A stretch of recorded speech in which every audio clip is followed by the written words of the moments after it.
Good evening and welcome to the April 12th, 2016 meeting of the Glendale City Council. Mr. Kasakian, roll call, please. Council members: Friedman. Here. Garpetian. Here. Najarian. Here. Sinanian. Here. Mayor Devine. Next item. Thank you. Next item would be the flag salute led by Councilmember Sinanian. Please join me facing the flag and pledging allegiance to our nation. I pledge allegiance to the flag of the United States of America and to the republic for which it stands, one nation, under God, indivisible, with liberty and justice for all. Please remain standing for this evening's invocation. Tomorrow marks the birthday of one of America's greatest heroes, the founder of our great nation and president, Thomas Jefferson. Jefferson was a man of many great talents and a prolific writer, best known for being a principal co-author of our Declaration of Independence. He had many other memorable words of wisdom as well. For example, on happiness, he wrote that, quote, "Our greatest happiness does not depend on the condition of life in which chance has placed us, but is always the result of a good conscience, good health, occupation, and freedom in all just pursuits." Let us honor President Jefferson this evening with a prayer and ask that we be blessed with great happiness rooted in our actions, led by our good conscience, ensuring the health of our community, the occupation of our hardworking residents, and a freedom to this council and our leaders and all Glendalians in their just pursuits. We pray for this, and as we also pray for our men and women who serve in our nation's armed forces to keep us and the world safe. Watch over them, and may they return soon to their loved ones here at home. We pray for them and for everlasting peace. Amen. Amen.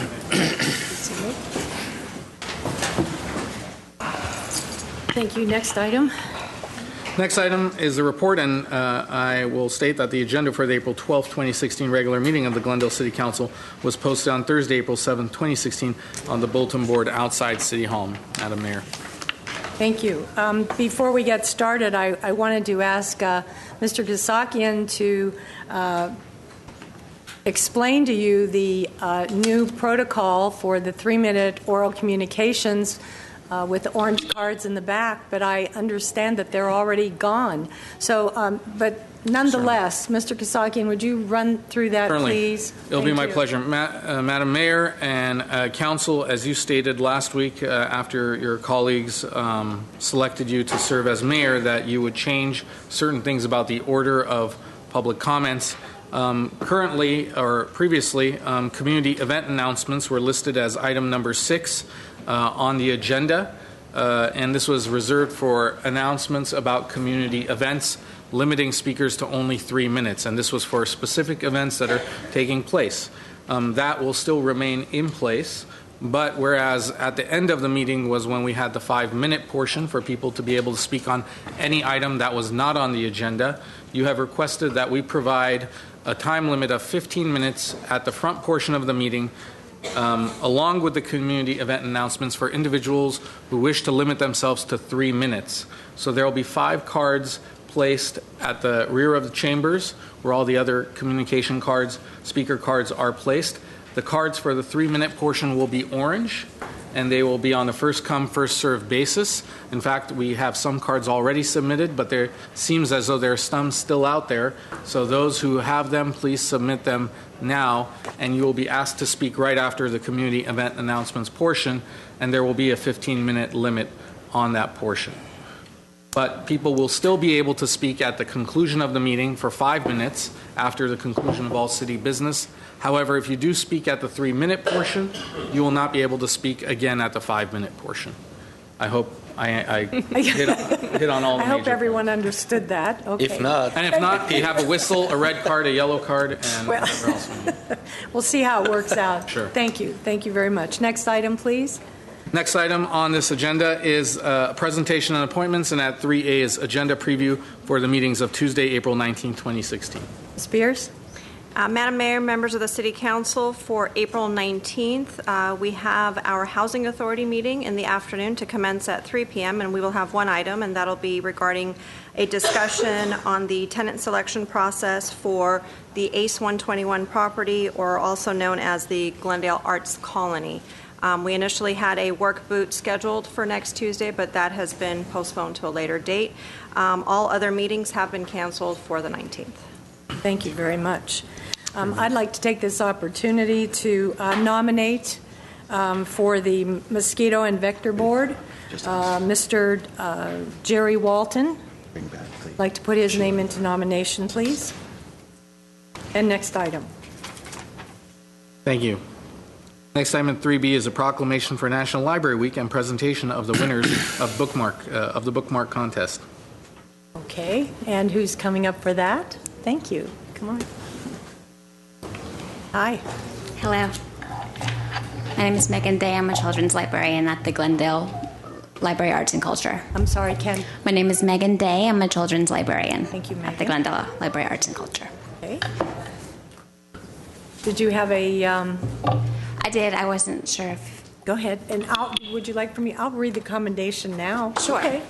All right. The proclamation is for National Library Week. Whereas the Library Arts and Culture Department will celebrate National Library Week April 10th to the 16th. The Friends of the Library funds the annual summer reading program. The summer reading program reached over 7,000 Glendale students last summer. Wonderful. Young artists were invited to design an original bookmark illustrating Read for the Win, the theme of the 2016 summer reading programs. And whereas the students, Ava Eng, Bai Lee Kim, Julie Lee, Moise Alois, Ashcraft, and William Abramian, representing Balboa Elementary, Mark Keppel Elementary, Washington Irving Middle School, and Hoover High, were the winners of the Read for the Win bookmark contest. The winning bookmarks are available at all Library Arts and Culture locations and on our website.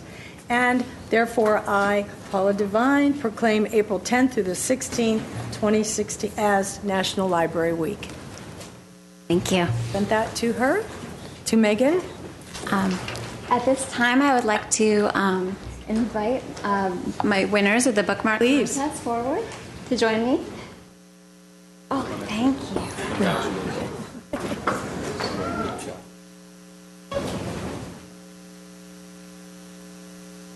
Julie Bailey. Oh, yeah. You guys want to stand right? Did they And a little, you know. design it? We have to find out.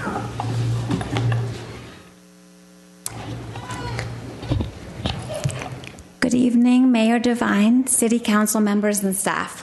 My name is Megan Day. I'm a children's librarian at the Glendale Library Children's Room, and I'm very pleased to be with you this evening during National Library Week to let you know what some of the exciting things happening at the Library Arts and Culture Department and to present the winners of our 2016 bookmark contest. First, I want to let you know that in just the first quarter of this year alone, there have been more than 600 children's programs attended by almost 10,000 children and their families. Beyond our popular early literacy story times, there are 4 citywide library programs celebrating books and reading, including National Library Week, 1,000 Books Before Kindergarten, Summer Reading, and the Bookmark Contest. I am delighted to have the chance to now introduce 4 of our 5 winners from the Bookmark Contest and to present them with 50 copies of their bookmark. Each of these students beautifully illustrated original bookmarks celebrating this year's summer reading theme, Read for the Win. Their bookmarks will soon be available to the public at all Glendale Library Arts and Culture locations. So congratulations to our 2016 winners. First we have Ava Eng, kindergarten.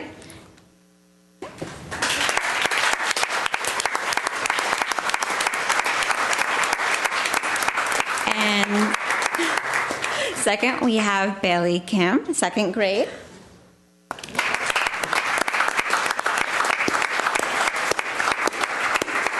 Next, we have Julie Lee, who's a fifth grader.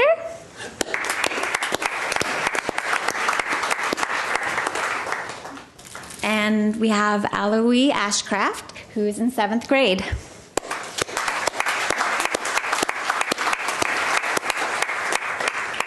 Our 12th grade winner, William Abramian, could not be here tonight. But we hope everyone will take advantage of our fine-free returns this week during National Library Week and come in to see the wealth of wonderful materials, services, and programs we have to offer at the Glendale Library Arts and Culture. Thank you. Thank you. Thank you. Councilmember Sinanian is giving each one a pin, a Glendale pin. Maybe Mr. Sinanian can bring us a bookmark from each one of the young ladies, a sample bookmark from each one so we can take a look at those? Sure. Each one is different, correct? That's correct. Fantastic. All original artwork.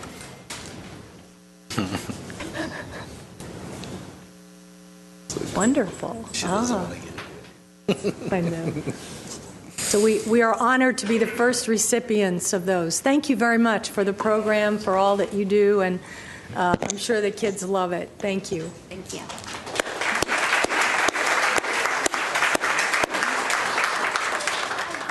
Okay, next item. Next item at 3C is another presentation. This is for Employee Suggestion Awards Program, Alexander Perez. Okay, and we will ask that our fleet administrator, Carl Vogley, come up and assist in the presentation. Okay, great.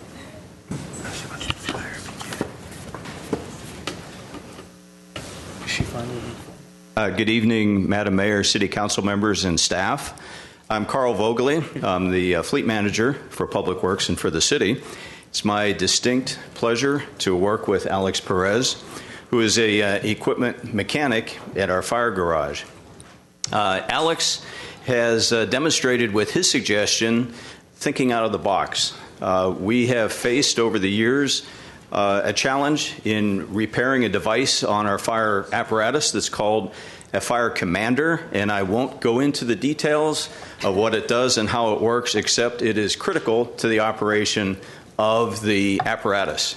We've been told over the years when it fails in the display, it has an LED display, that it's broke. And when we go to the vendor who built it for us, they've told us it's broke and you just need to buy a new one. To buy a new one costs $1,800. Wow. Alex, being a technically savvy young man and intellectually curious, refused to take that as the final answer and took one apart to see what was going on. And he learned that it is indeed repairable for someone with the right skills. And for the investment of approximately $50 in parts and his sweat equity, he has learned to repair them and is saving the city $1,800 for each fire commander that has a burned out LED display. And we've been able to let the manufacturer of the device know that, yes, you can, in fact, repair them. Oh, so I guess we can say that that Alexander is worth his weight in gold, can't we? Very good, very good. May I read the commendation out? Sure. May I ask a quick question? Sure, before? sure. Have you patented that idea? I have not. There's an idea? Might be a thought, yeah. So the mayor's commendation is presented to Alexander Perez, Employee Suggestion Award winner. Congratulations on receiving this award for your suggestion to the Public Works Maintenance Fire Shop. Your passion and aspiration to help the City of Glendale achieve greater success is immensely appreciated. I thank you for representing Glendale and serving as a shining example to all. And on behalf of the City of Glendale, I wish you continued success. Thank you. Thank you very much.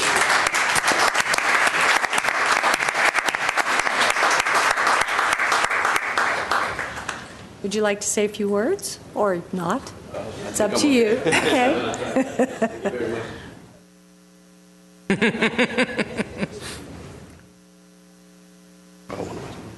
Oh. I didn't have much to say. Just thank you very much for the invitation and for receiving this award. Thank you. Very highly appreciate it. You're just another brilliant example of our wonderful staff, so thank you. Thank you. You guys have a great evening. Our employees, thank you.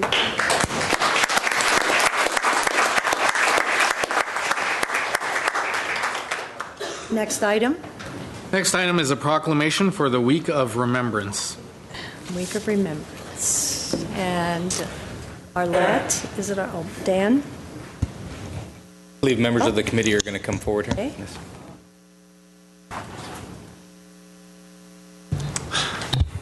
Madam Mayor, council members, thank you for the proclamation.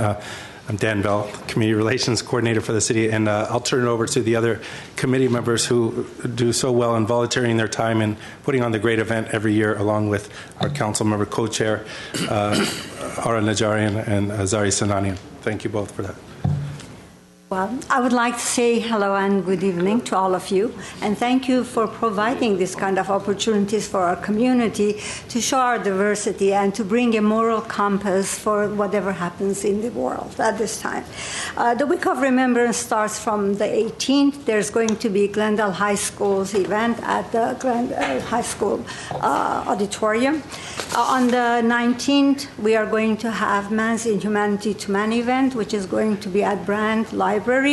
I need to thank our Library and Art and Culture Department and Brand Library that has accommodated to give us that opportunity to provide this event. And this event is going to be in collaboration with the American Armenian Museum Committee. So we are going to have a wonderful event that evening.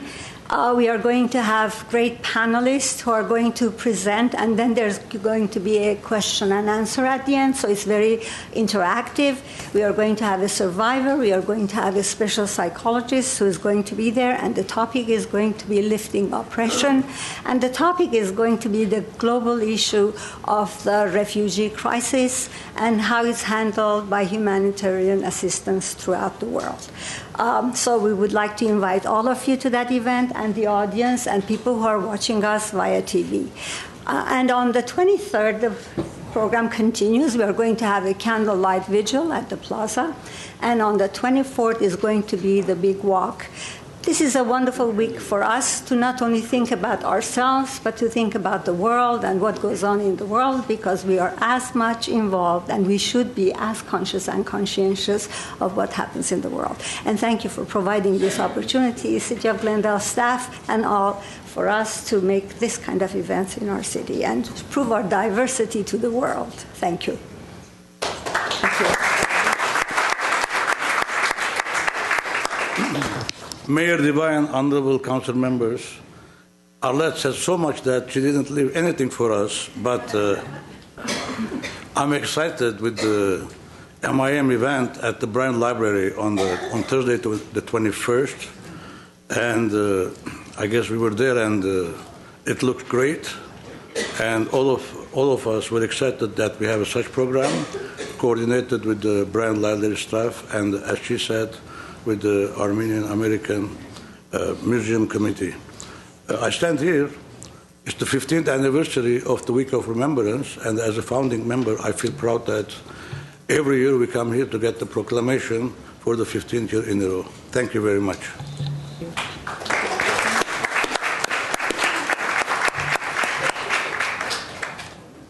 Congratulations, Ms. Mayor. Ladies and gentlemen, members of the council, one more year, one more resolution. We hope that the acceptance or the recognition of the genocide would stop being on paper, and that the world and the United States will accept the first genocide that is being again repeated today in the Middle East, exactly the same way it was 101 years ago. Unless we recognize it, it is continue to repeat itself, to regenerate itself. I thank you for your efforts and for you recognizing what it was. But again, I say, we need to recognize it outside a document, outside a paper. I thank you. Have a good day. God bless. Thank you so much.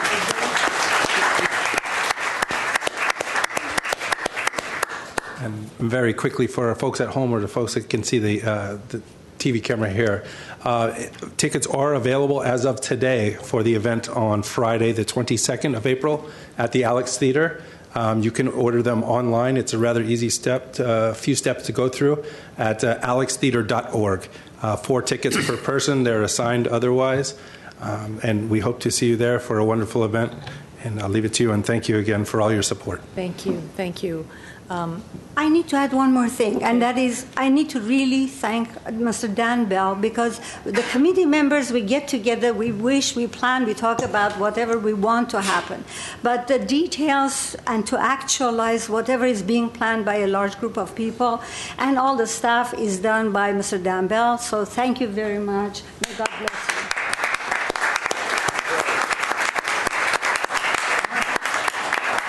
Good job, Dan. I know how important this week is for your community, and I know that and I'd like to tell everyone that the commemoration at the Alex Theater is a most beautiful event, and I offer that they try to attend. Let me read the commendation, the proclamation. Whereas the City of Glendale believes the cultural diversity is achieved when our entire community acknowledges that its wholeness is based on the unique strength of each of its community members. Today, we can no longer innocently harbor feelings of superiority and separatism in our society. And whereas many in our community who are of Armenian descent lost a significant number of family members, belongings, and heritage in the Armenian genocide, the hurt is deep, and we look forward to a time when the tragedy will be universally acknowledged. And whereas we appreciate the efforts of the community volunteers in organizing this Week of Remembrance to commemorate and recognize April 24th as Armenian Genocide Day, and urge our representatives and elected officials in Washington, D.C. to do the same. And we encourage our community to support and actively participate in the annual events of commemoration and remembrance, and to increase their efforts to educate our community not only about the Armenian genocide, but all of man's inhumanity to man. And I think that says it all. Thank you. Thank you.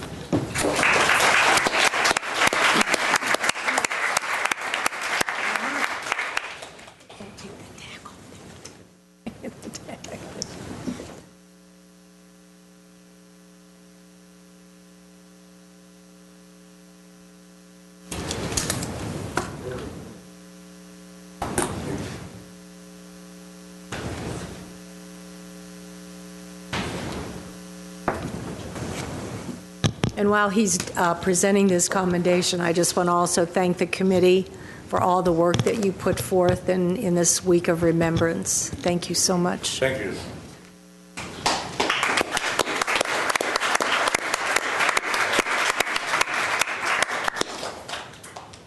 Next item.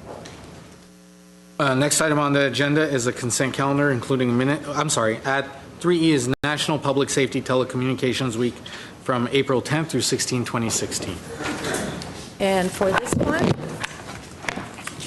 Eve, we have our Verdugo Dispatch Administrator, Don Wise, and a number of our police dispatch. Oh, here we are. A little crowded in the audience tonight. I guess, yeah.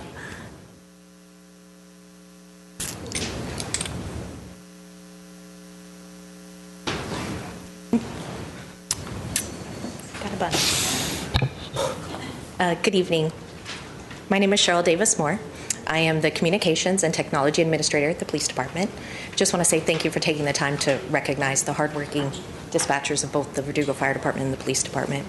The Police Department is very unique in that we answer all 911 calls that come into our city. From there, we offer police services, transfer to Verdugo Fire, or other agencies such as CHP. With me this evening, we have Supervisor Mary Cole, Senior Dispatcher Elisa Lozano, Police Communications Operators Jason Cox and Kristen Haney, and Christina Kazazian from Verdugo Fire is going to say something. Thank you. Good evening. Congratulations, Madam Mayor. Council members Friedman, Sananyan, Garavedian, Najarian, Mayor Ochoa, excuse me, City Manager Ochoa, Deputy Assistant Manager. Was that a promotion? I'm not sure. Right? Demotion. Be a little nervous today. Salary, it was not. I'll never say. I'll never say. Fellow dispatchers behind me and the ones in the centers who were unable to be here tonight. My name is Christina Kazazian. I'm one of the shift supervisors at Verdugo Fire Communications, and I'm here tonight to receive the proclamation for National Telecommunicators Week on behalf of both the Glendale Police Department and the Verdugo Fire Communications Center. As Cheryl mentioned, the initial 911 calls come in and they're answered by the police department. From there, they are then transferred to Verdugo if it's a fire or medical need. The call volume is great on the police side and great on the fire side. Both of our dispatch centers work hard to make sure that the needs of the citizens are answered. Both agencies are 24 hours, 7 days a week. We work nights, weekends, holidays, rotating shifts with a relatively small group of people. At Verdugo, we're staffed with 4 on any given shift. That's 1 supervisor, 3 communications officers, and Cheryl, how many do you have? 5. So that's a small number of people. And our main goal is to get the help that the citizens need.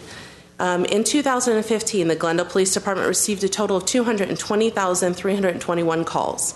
That's just for the city of Glendale. 57,000 of those calls were 911 calls, and we strive for excellence. They were answered 98% of the time within 10 seconds.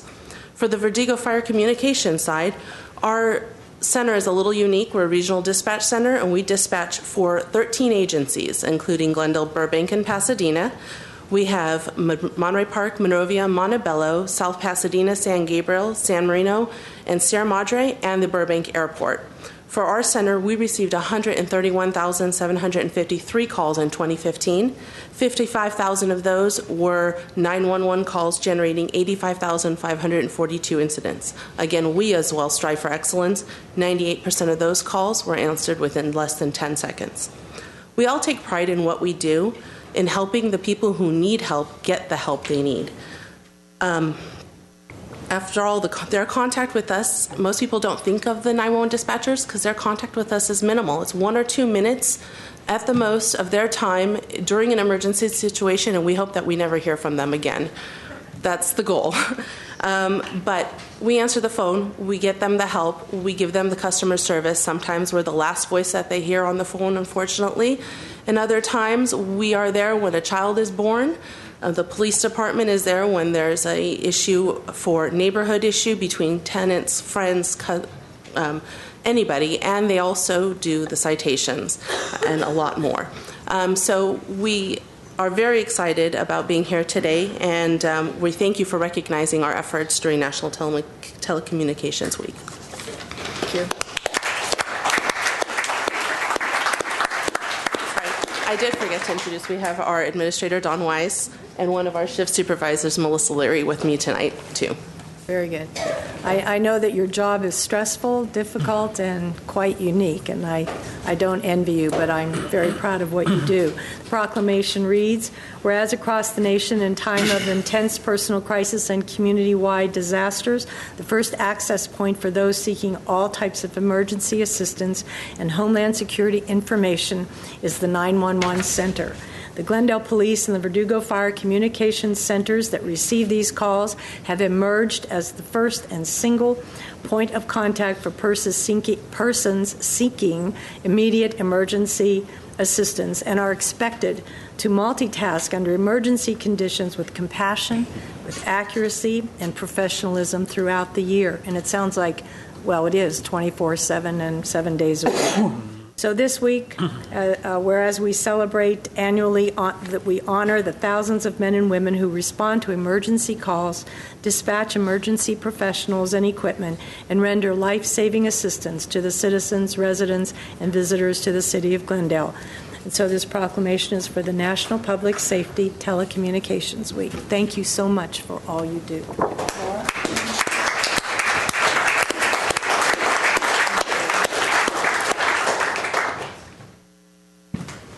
Excellent. Oh my gosh.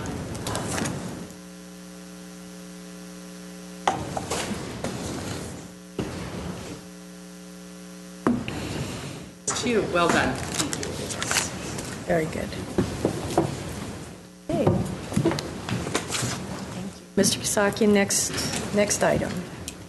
Item number 4 on the agenda is the consent items, including minutes following our routine and may be acted upon by one motion. Any member of council or the audience requesting separate consideration may do so by making such request before a motion is proposed. Okay, does anyone want to pull any item? I have no cards from the public. Do I have a motion? The item. Second. Roll call? Council members Friedman, Yes. Garpetian, Yes. Najarian, Yes. Sinanian, Yes. Mayor Devine. Yes. Next item, please. Next item is City Council and staff comments.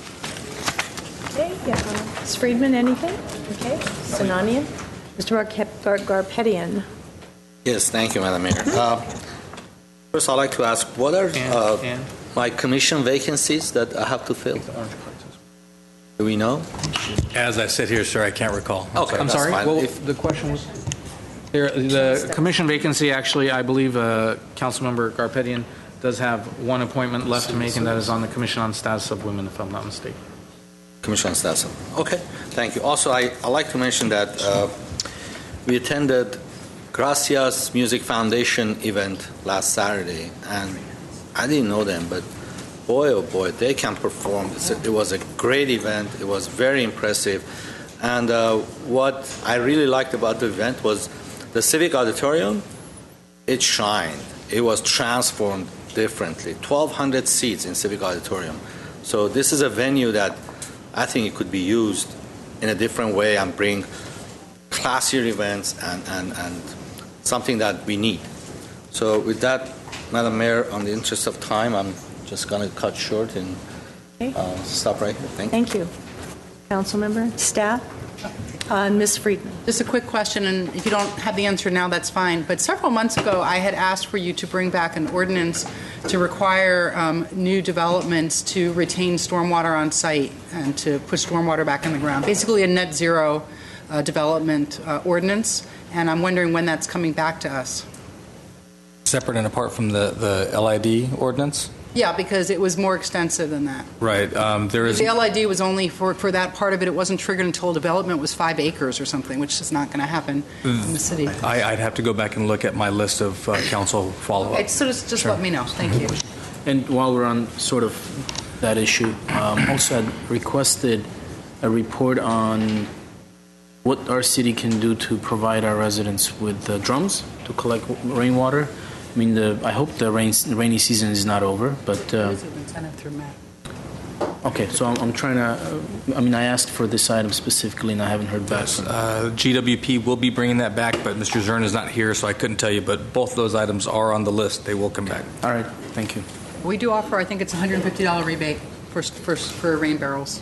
Okay, if that's the answer, then the staff would have given me that answer, but I asked for specific information I haven't been provided. So. Okay. Councilmember Freeman, would you repeat the request that you made? The request I made back when we adopted the state's low-impact development ordinance was to do what some of the other local cities have done and have a net zero development ordinance. We can decide what size development when it comes to for water, so that water has to be retained on site. Does it include the single-family homes? Well, that's for us to decide, because the state isn't triggered until I think it was 5 acres. So it was a really large development, 1 acre, but it was a large development. Whereas a lot of cities like Santa Monica and other cities require it for every new development. So we had asked them to bring that back to tell us what the options were, what that entails for developers, and so that's the question. Again, I don't know if I don't recall, but I don't think there was a second on that. As I sit here tonight, I couldn't tell you exactly if there was or there wasn't or who made it, but there's a list with everything that gets a second. We will bring it back. Okay, thank you. All right. So we'll begin the oral communication with Peter Roosh and Joemi Wilson. Hear ye. Come gather all ye residents of Glendale. Good evening, Mayor Devine, honorable council members, and city staff. My name is Peter Roosh, and I'm the unofficial town crier of the city of Glendale. And you saw I just cried. Tonight, I am proud to announce the opening of a brand new exhibit at the Doctor's House Museum, dedicated to a titan of industry in Glendale in the 1930s named Fanny Briggs Carr, known as the Cucumber Cream Queen, and the founder of an industry that's a multi-billion-dollar industry today. So here to explain a little bit more about the exhibit is Jomi Wilson, who is the curator of this exhibit and our docent coordinator at the Doctor's House Museum. Thank you, Peter. Madam Mayor, honorable council members, and city staff, it's a pleasure to be here. I am a docent, as you see. I don't usually walk around Glendale like this. So Fanny Briggs Carr was an amazing woman. She was an entrepreneur, a manufacturer, a philanthropist, an animal rights activist, and a feminist, and the Cucumber Cream Queen, as Peter said. It's very hard to say that, by the way. She lived in Glendale from 1900 to 1937 and founded a company called Face Preparations. She made creams and lotions out of cucumbers, and she became fabulously wealthy from this. Now, for centuries, women made their own skin lotions out of plants from their kitchen gardens. In fact, cucumber juice was one of Cleopatra's favorite beauty secrets. But Fanny and her competitors packaged and branded these very simple lotions, and they created scientific beauty systems. And the Victorians loved that because that was very tremendous status and very efficient. And they loved status and efficiency. And so do we moderns. Skincare today is a $121 billion business and growing. So Fanny's global legacy is her pioneering work with the business industry, but her Glendale legacy is a little urban oasis called Carr Park. She had a ranch on the Eagle Rock border, and she left 3 acres to the city for a park. And people of all walks of life use this little gem of a park. I've seen elderly Chinese doing Tai Chi, little kids on swings, teenagers skateboarding, families picnicking, yoga classes, dog walkers, and none of these people have the slightest idea who Fanny Briggs Carr was. So I would just like to respectfully suggest to the City Council it would be just absolutely lovely to have a little sign or a plaque there at each entrance to the park, just something to think of, so everybody knows who Fanny Briggs Carr is. And in the meantime, I do hope that you'll come and see our little exhibit at the Doctor's House. Thank you so much. Thank you very much. We're open Sundays from 2 to 4. Everybody is welcome. Thank you. Thank you. Thank you very much.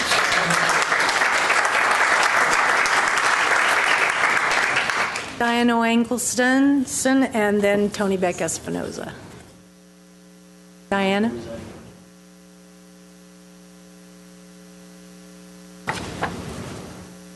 Is she here? Okay, we'll pass Tony Beck Espinoza.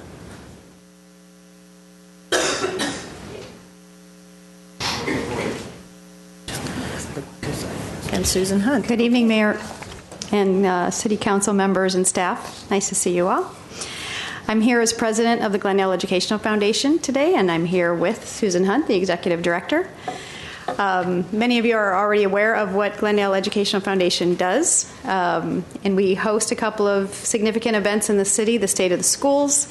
In October, Denim and Diamonds, I saw many of you there just in March, and we basically raise funds to help the public schools in Glendale in visual and performing arts, health and fitness, science and technology. And we actually have a new event coming up next week, April 21st, in partnership with the Alex Theater. I think we have this flyer coming up soon.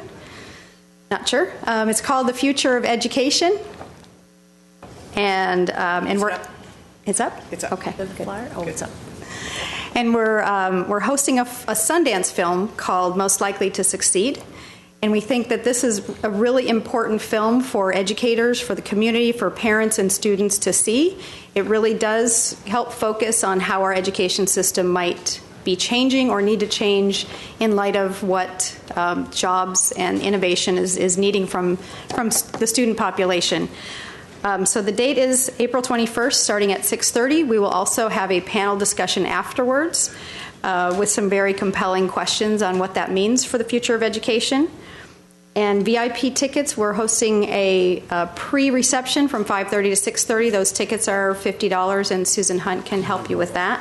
Otherwise, adult tickets are only $10, and student tickets are totally free, and you can get those at the Alex Theater website, alextheater.org.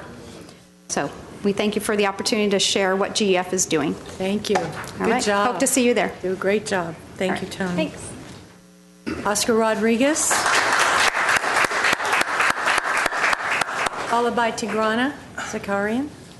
Hi, good evening, Madam Mayor, honorable members of council, city staff. My name is Oscar Rodriguez. As you can see, I'm a police lieutenant, but I'm also a very proud member of the Rotary Club of Glendale Noon Club. And thank you very much, sir. We are here today with my committee members, Bill Hagan, Dorothy Wong. We're here to make a very important announcement. We are hosting a very exciting event coming to Glendale. It's called the Jewel City Fun and Fitness Day. That is on Sunday, May 15th at Central Park. And we are going to have a variety of events. We're going to have a 25 to 32 mile bicycle ride for avid bike riders. We're going to have a family fun ride around downtown Glendale. We're also going to have a scavenger hunt and an urban hike. And we are raising money for some very worthwhile beneficiaries at this event. We're raising money for Ride to Recovery, which is making a difference for wounded warriors that are coming back from battle. We're also raising money for Boy Scouts America, the Glendale Police Explorers, and the Glendale Educational Foundation. We're going to give away 100 free helmets for the kids that register for our bicycle safety rodeo, and as well as our family ride. And also, we're going to give away free blankets for the people that participate in our urban hike. So once again, Sunday, May 15th, it's going to be a great event. Thank you so much. What time? It starts at 8 o'clock in the morning and goes till 2 o'clock in the afternoon. That's Central Park. And Sounds like a lot of fun. I'm sorry, you can register at jewelcityride.com. Thank you very much. Thank you.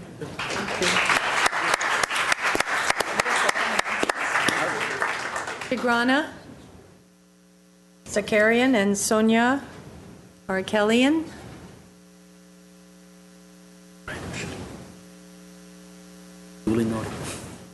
Good evening, Honorable Mayor Devine, City Council members, staff, city management, and community members. My name is Tigrana Zakarian. I am the Outreach Director for the Armenian American Museum. I'm very happy to be here tonight with my colleague, Sonia Arakelian, who is the curator on behalf of the Armenia Open Wound exhibition, which will debut at the Brand Library this upcoming Saturday, April 16th. So we're going to play a video highlighting our exhibition, and then I'm going to turn it over to Sonia to give an overview of what's to come. Thank you.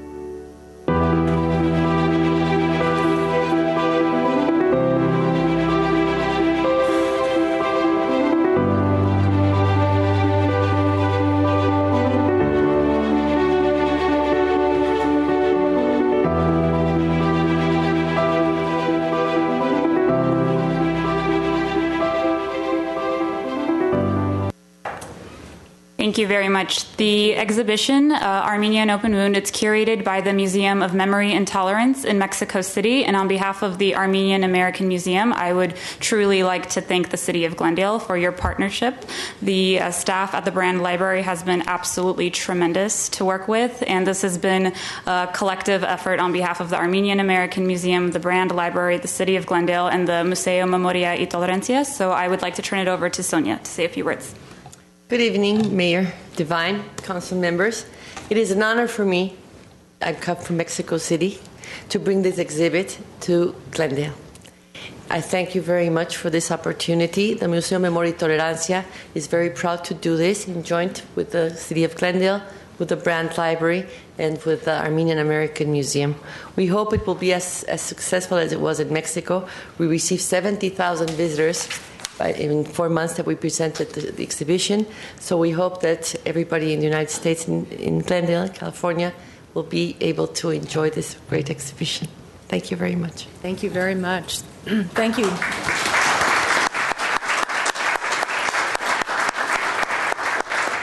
Thank you to all those that worked so hard to bring this exhibit to Glendale. It looks amazing, and I do hope that a lot of our residents will visit the Brand Library to see this exhibit. Thank you so much. Okay, we will begin now. Yes, I'm sorry. Diana is back. She had stepped out. Oh, right. Diana Engelson. Good evening, Ms. Paula Devine, Mayor, Honorable Mayor, and Councilman, and thank you for having me here today. I am the filmmaker of Armenia, My Love, a movie honoring Armenia, the homeland, honoring America, the American Armenian community, and it's about the 100 years since 1915 when the genocide happened, and it's also about Armenia and Armenians as the first Christian nation, and it's an homage to all Armenians throughout the world, and to the Christians that are still being persecuted today in the Middle East, and it brings on political truths from 100 years ago that still continue today, where Armenians and other Christians around the world are being punished for being Christians. And Armenia, My Love is a film that we worked on for 1 year, and we are going to open this week on Thursday in Pasadena, but it's going to play in 3 theaters, including Glendale for 5 times a day, 5-star MGM on Maryland Avenue, and I thank the city of Glendale for this, and also in Pasadena, Lemley, and in North Hollywood, Lemley. And I urge all Armenians and Americans to come and see the movie. The movie is in English, so it can address a wider audience, because people today still don't know about the first Christians of the world and their persecutions for hundreds of years, but especially in 1915 when 1.5 million Armenians were killed. And I just invite everybody to come and appreciate the work of 250 actors that I directed. And it was a hard year of work to bring Armenia, My Love to have distribution in Los Angeles. You can watch the trailer, I think. Can let you go if you change your religion. They cut his head. In the 16th century, the Ottoman Empire and Persia divided our country. This day never quite disappeared from the shattered memory of this little human being who was only 10 when the last ray of light ended his childhood forever. So when the war is over, we will have our own country back? Yes, my dear. I have a feeling that great things will happen this year. They are at war. We are nobody. There will be nobody on our land if they lose the war. My world was shattered. You will make this the first Christian country of the world. You'll cross the mountains and you'll get to the sea. My son needs to be free. We need to get to America. I wish I had given you a different life. You gave me the most beautiful life. You shall be good, and you shall be kind, and you shall be generous, and you shall teach your children about us, about our faith, our strength.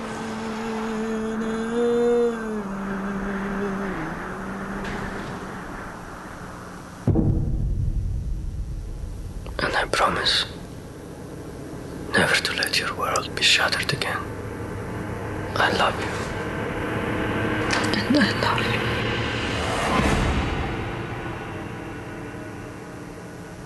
Again, thank you for this. Thank you, Councilman Ara Najarian, for inviting me here today to speak about this. Thank you, everybody. Thank you, Glendale Police Department, for protecting us That's a personal. Film in Glendale, or did you I did film in Mojave Desert, in Glendale too, a few scenes. Thank you, everybody, for being part of this. Councilmember Just a quick question. When is it has a coming to Glendale? 15 on Friday, April 15th. It's going to play at the 5-star MGM Theater in Maryland, 5 times a day. Thank you. Okay, thank you very much. Thank you. You can, yeah.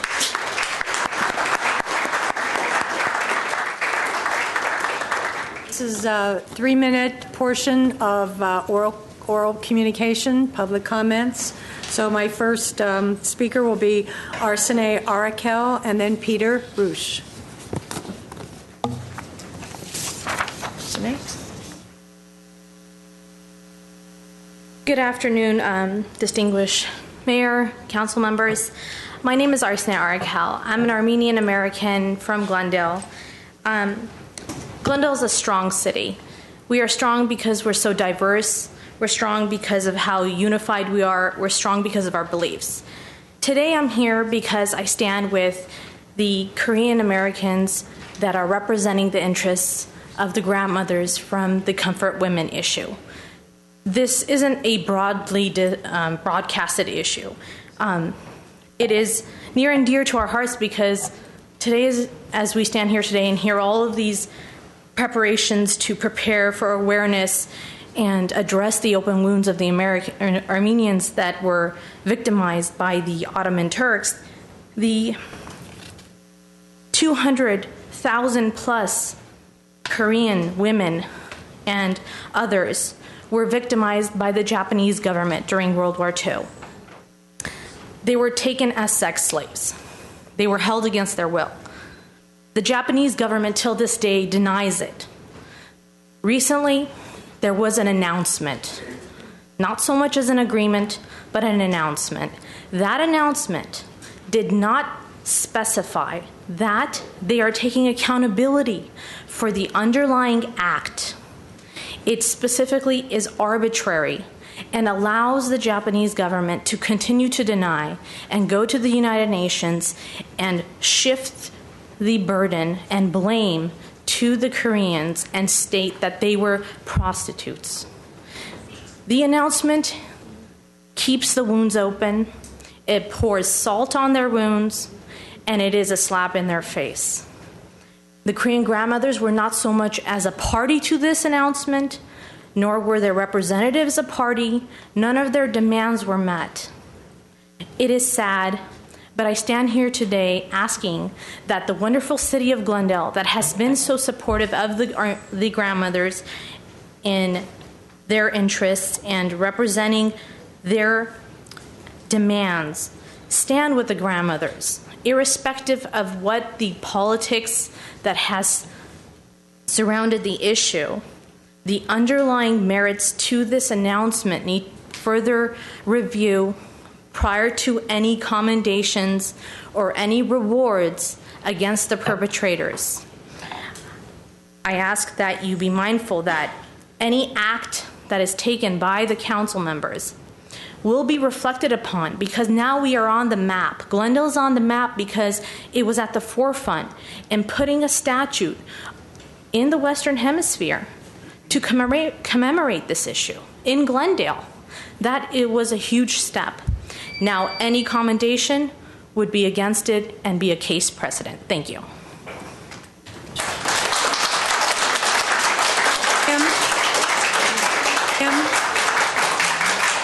Kim, followed by Chang Lee.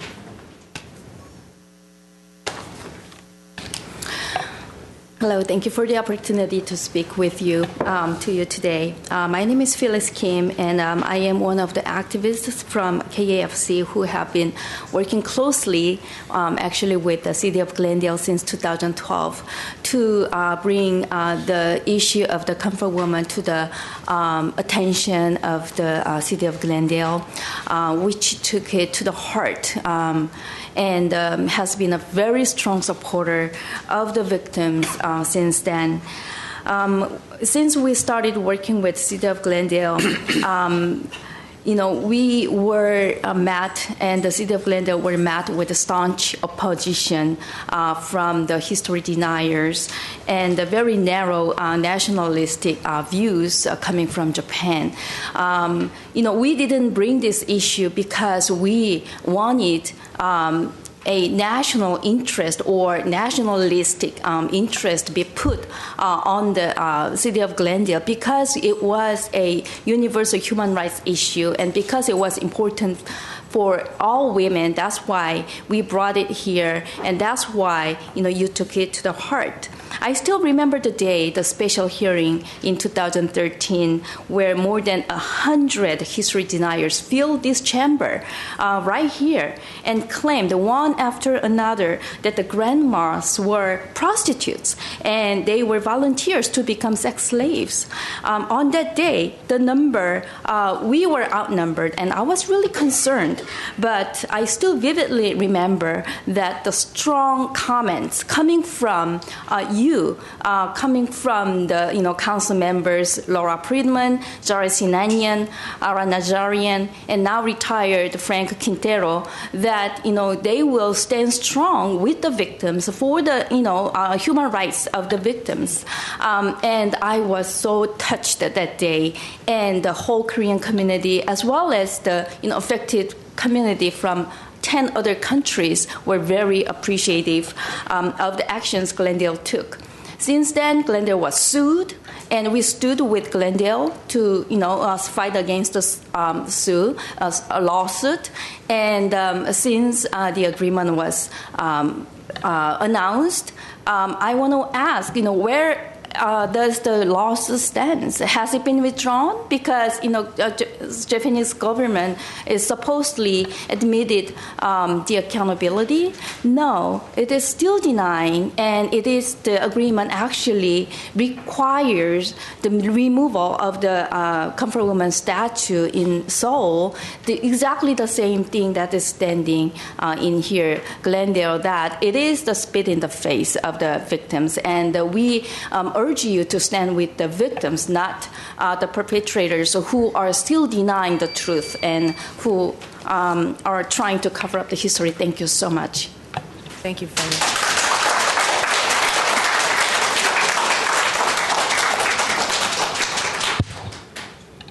Good evening, Madam Mayor, council members. This year marks the 5th commemoration of Comfort Women Day. Glendale City is the only city in the United States, in the world, to have such a day commemorating 할머니's, grandmas. For the past 5 years, the city and council members, you have stood bravely, strongly, and firmly to protect the human rights issue and also to protect the peace statue. We, Korean community, really appreciate your efforts in that. There was a comment made by former Mayor, Councilmember Ara Nazarian, last council meeting, and I couldn't understand where it's coming from. Armenian genocide has been going on for 100 years without any recognition for the historical truth. Whereas I believe that he thought this agreement itself is a Japanese own admission of a guilt to such act. First time facing up to such event. Yes, the agreement does not serve the grandmas. The details of the agreement has not been carried out, and the government of Japanese government has still not living up to the agreement and denying some of the facts. But the fact is that I think there's a misunderstanding here, in that the city and the council members here have not changed the position. It is coming from your heart, and it'll be really in the past, now, and in the future, for you to protect the human rights, women and human rights issues, and the peace in the world. And I strongly believe that. I think it is wise for you to make the statement again tonight, to make sure that our community does not have these wrong ideas in their head that the Glendale city is turning our back on them. So with that, again, I want to thank you, council members, thank you, the city. Your bold moves have delivered a message to the rest of the world that our tri-cities against human rights will not be condoned. Thank you. Thank you.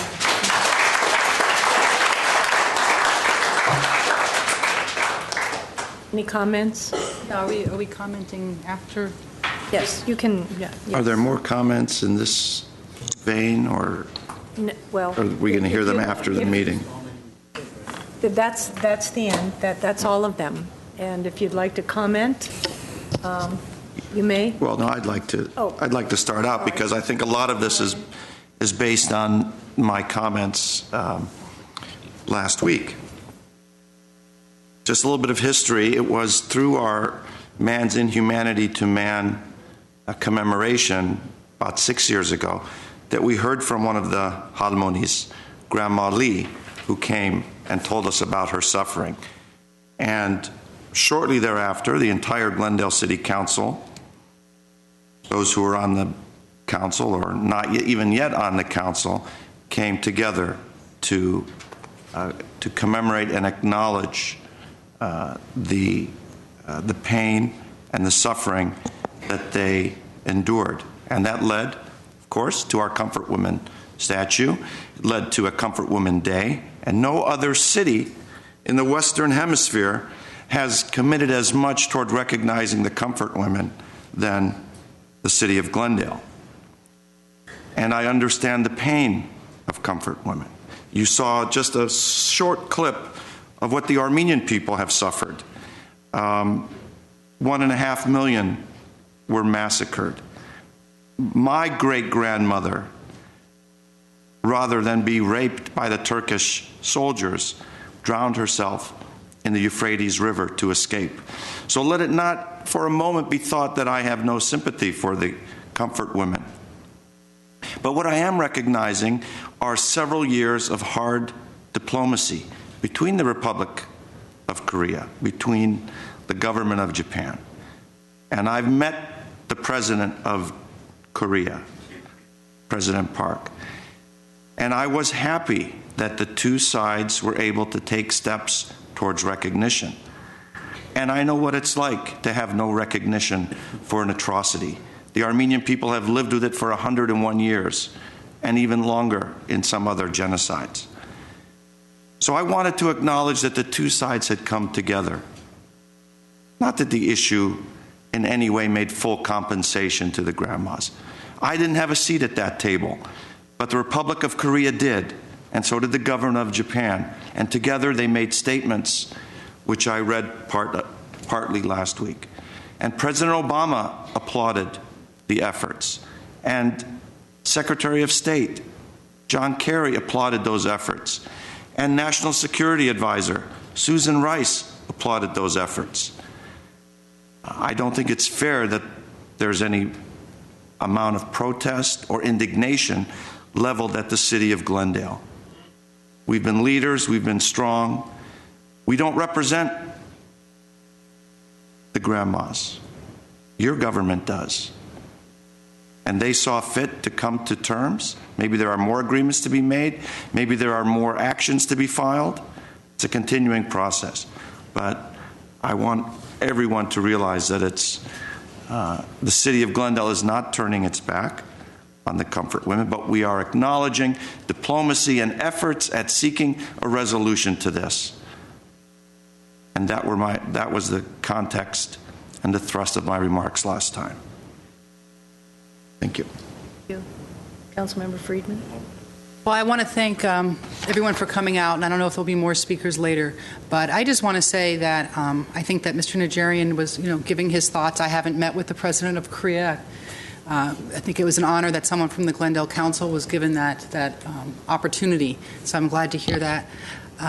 So I'm not sure that I'm quite as optimistic about this deal, But I just want to say to the activists who came out that I think you should keep doing what you're doing, and I think that you should keep pushing for reparations and for more acknowledgement of the truth, and to make sure that politics doesn't get in the way of history and remembrance and recognition and reparations. And what you've done has gone a long way. And I know that what the little city of Glendale has done has made international news. And that's because of your efforts, and the City Council, of course, but really because of your efforts. So I want to thank you for that, because I'm personally very, very proud to have played a small part in it.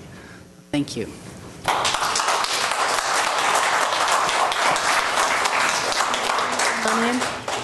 Madam Mayor, whatever the governments of South Korea and Japan did is probably good for both countries. They're neighboring countries.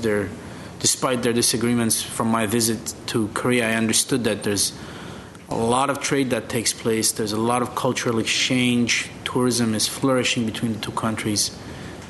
And a level of normalcy is only to be expected between them. It doesn't change anything about comfort women. It happened. It's a historical fact. We acknowledged it by establishing this day of commemoration, and we have the Comfort Women Memorial, and as far as I'm concerned, it's going to stay there, and so is the day. So it's not an issue. I don't understand what Korea and Japan reaching a resolution has anything to do with us, and us honoring the memory of the Halmanis. That's it.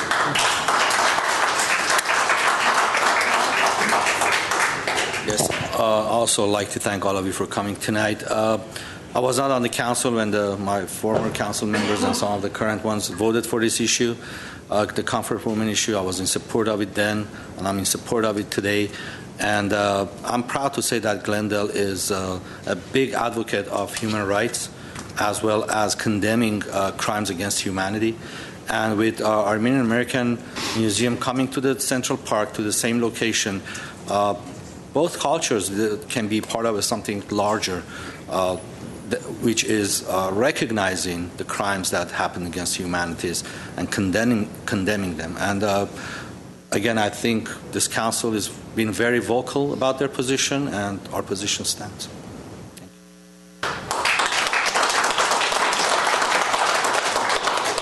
And for the sake of time, we have a long agenda. I just want to say that I want to reassure all of you that Glendale and this council, myself included, have not abandoned you. We have not abandoned the Comfort Women. We will stand with you and continue to stand with you.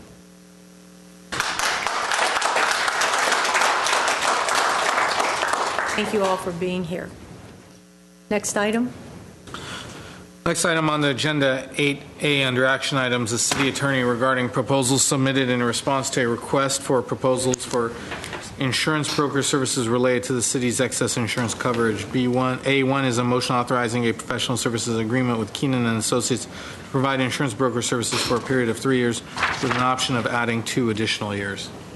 Mr. Cho? Yes, ma'am. We'll have our Chief Assistant City Attorney, Ann Maurer, and our Risk Administrator, Risk Services Manager, Steve Martin, not the Steve Martin that you're thinking of, come forward and give you the results of the recently completed RFP for excess liability coverage for the city, and ask that you approve a professional services agreement to effectuate that coverage.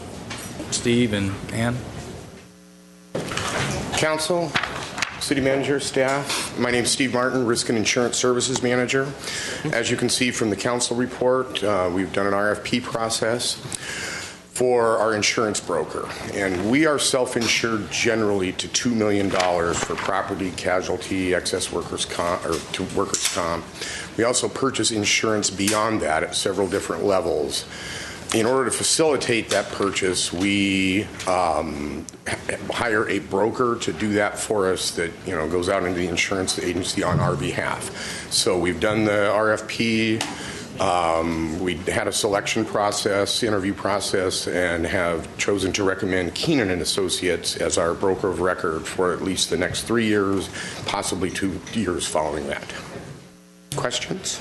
Questions from anyone? I have a motion. Just to say, so they're not the cheapest, But they scored the best in the entire scoring. Correct. And they tied for score. They're a little bit more expensive at the outset. But if we choose to buy future policies, we're going to get charged a percentage of that, and it could end up costing more going with someone else. They've assured us that on the policies we procure in the future, they will not charge us a commission. So. And I would note, Madam Mayor, members of council, that essentially the review committee on this RFP determined that Keenan had the best overall sense and assessment of our insurance program, and were able to answer our questions the best, and that's why the recommendation is what it is.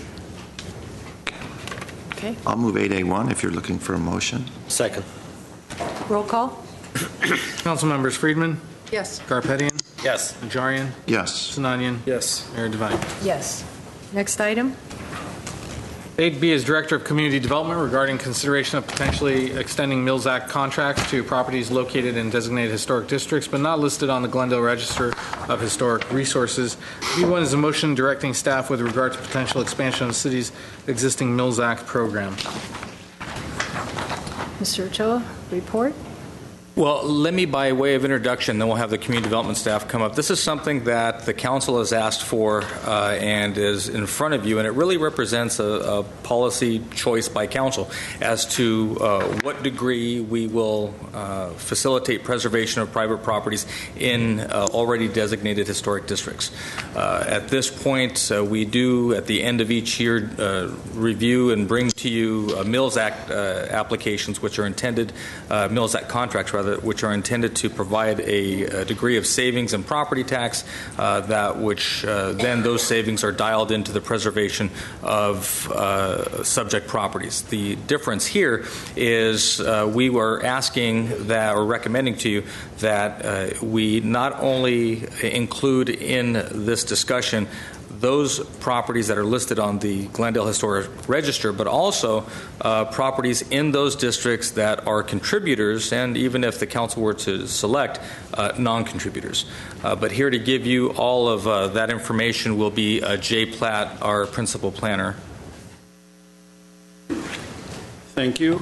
The staff report that I prepared for you this evening basically covers the option of, if you decide to direct staff to move forward with Mills Act contracts for contributors and possibly non-contributors in the districts. When we thought about how we could proceed this way with the current ability of staff to process applications and the other work that we do, we decided that the best approach for us would be to come up with a program that kept things more or less the status quo in terms of the number of applications that we process each year, in terms of the recent averages that we've had. But we then opened up the possibility of including 2 or more Mills Act contracts for properties in historic districts that are just contributors or non-contributors. This is for the properties that don't qualify or are eligible for the Glendale Register. So in doing this, I broke the issues into several headings, and I can kind of go through those quickly and then answer any questions that you have. I'll also tell you in advance that I spoke with Greg Grammer of the Historical Society this afternoon, and in terms of their letter, which more or less supports everything we're proposing, but did call into question one aspect, I think we've come to a point where I'll mention a point of agreement that we have that you could also consider that's not actually in the staff report.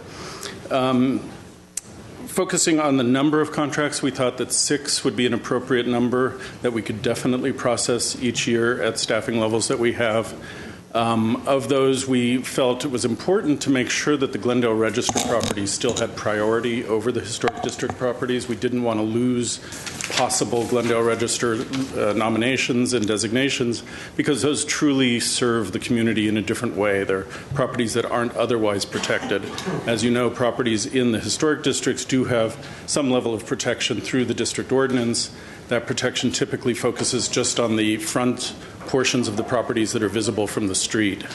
Glendale Register properties with Mills Act contracts or without, we look at the full total property, 360 degrees, and make sure that all of the work conforms to the Secretary of the Interior standards.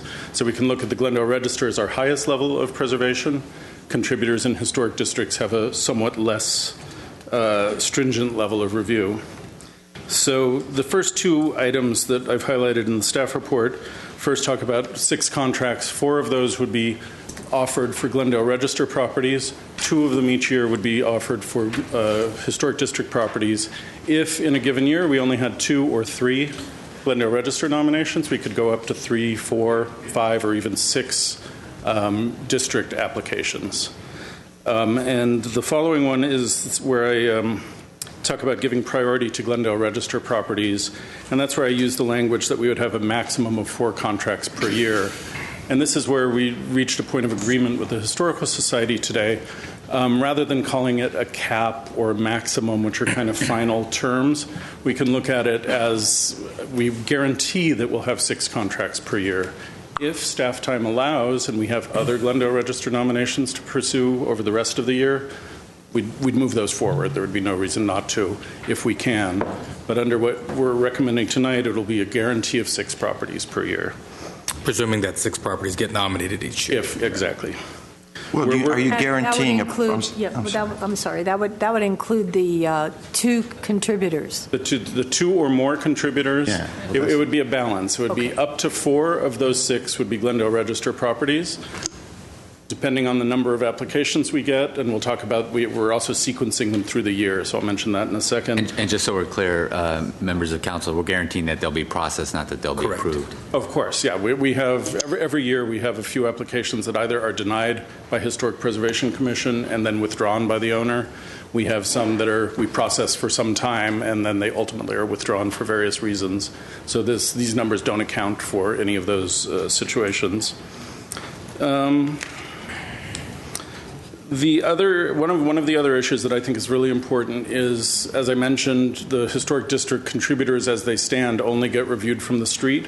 We feel if we're giving a Mills Act contract for which the owner gets a good kind of return through the property tax break, we want to have full 360 review of those, so they'll be treated very similarly to a Glendale Register property, but obviously won't be listed on the register. In terms of processing these through the year, this part, some of this we're going to have to figure out as we move forward if the council is interested in pursuing this. For now, I'm proposing a kind of division of the year into 3 parts. From January to May, we'll consider the Glendale Register contracts. We'll see how many of those actually get through Historic Preservation and City Council. That will then determine the number of Mills Acts for the historic districts we can offer. We'll process those from June to September. And one of the critical things in that processing is we don't want to just say first come, first serve. Whoever's in the bin first gets the Mills Act. So we're going to create, as other cities do, a competitive process so that it's based on the needs of the property, or possibly even the needs of the property owner in terms of their financial ability. But what we would look at is give priority to properties that need the work most, and that would be most benefiting from the property tax break. So that whole determination would be made from June through September, and then October through the end of the year, which is kind of the typical processing period we have now, is when we would bring the contracts, we'd get them signed, we'd bring them to the city manager for signature, and we would get them recorded with the county. There are 2 kind of other considerations that are kind of parallel to this, but not as critical to whether this works or not. And so these are choices you have. The first is whether we would allow non-contributing structures to be included in the historic districts. And that may seem very counterintuitive if we're giving this break to contributors. But when you think about the reasons properties become non-contributors, in some cases, it's a property that was built in the period of significance. It's had all of its windows replaced. It's had a bad roof put on it. But if we put a good roof on it that matches the character of the house originally and put new windows in, that house could theoretically be brought back to contributing status rather than be a non-contributor. This is something that is addressed by some other cities. Pasadena does this. Los Angeles does it in a slightly different way. They have a designation for these properties as altered contributors. We don't see a downside to doing it. It would be, probably not that many applications per year. Off the top of my head, looking at our districts, I can't think of too many properties that would qualify for this. But it certainly is a good opportunity, and I think you'd get the most bang for the buck in terms of bringing back a non-contributor to contributing status. Can I ask a question about that? Of course. And I think that's a really, really good idea to do. What about non-contributors that are potentially historic from other eras? Because one thing that about the historic districts that I've disagree with a little bit is capping this era of importance and then sort of leaving the other structures out, because neighborhoods continue to grow, and it tells a story when there are houses from the 50s and the 60s, even if the era of importance is the 30s. Right. So what about those non-contributors, but that add to the historic texture of a neighborhood by showing growth, but also in an architecturally significant way? Yeah, now if you have a non-contributor that was built before or after the district period that we have, those would be eligible for the Glendale Register still. But if they weren't, could they still be eligible for this? Would you extend the non-contributors within a district to those properties? I wouldn't. I think that starts diluting the whole concept. Every city in the country that does districts finds a period of significance. It's standard preservation practice. In Glendale, we usually look to see when a neighborhood's been pretty much fully developed, so all the parcels are filled. So we have districts, including the one you'll be hearing tonight, that have a fairly wide-ranging period of significance that captures many of the properties. We would have to think about that, but my best guess is that we wouldn't want to do that. Other cities don't do it, and we'd have to just wait for those to be eligible for the Glendale Register. And then the final point, and this is again one of the options, it's not a core aspect of this, but it's based on the practice of other cities, is to establish a valuation cap for the properties that are eligible for the Mills Act contract. This idea comes from the kind of a social justice equity kind of perspective in terms of people who own a $4 million house, we assume have more money than someone who owns a $500,000 house, and probably are more able to maintain their house at the standard that we expect under Glendale Register or under the historic district status. So we're recommending a cap of $1.5 million, which is basically coming from the cap that Los Angeles and some other cities use. In the past, there's always an exemption or an exception that can be made if a property of exceptional merit comes through that seems worthy but may be more highly valued. We would bring that to HPC into the council, and you would be able to judge whether you thought that was appropriate.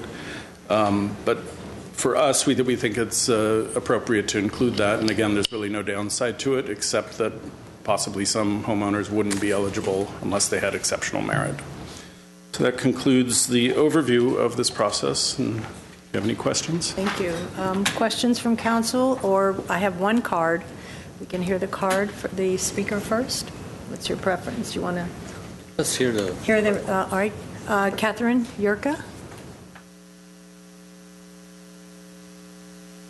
Good evening, Madam Mayor and honorable council members. My name is Catherine Yurka, and I'm here on behalf of the Glendale Historical Society. We would like to thank the council members who've expressed support for the idea of creating an incentive to improve the condition of historic resources within Glendale's neighborhoods by providing the financial help to restore and maintain them.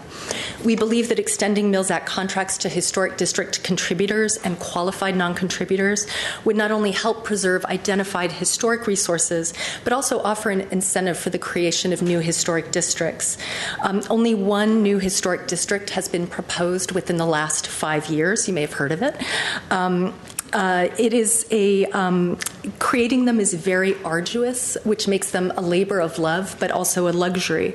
Establishing financial incentives to create them and to maintain properties within them would help to increase the likelihood of participation from other identified neighborhoods, including possibilities in Adams Hill and Riverdale and South Glendale.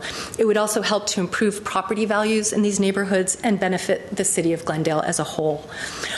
We supported virtually all aspects of the staff proposal, with the exception of the plan to have a fixed hard cap on the number of Glendale Register properties.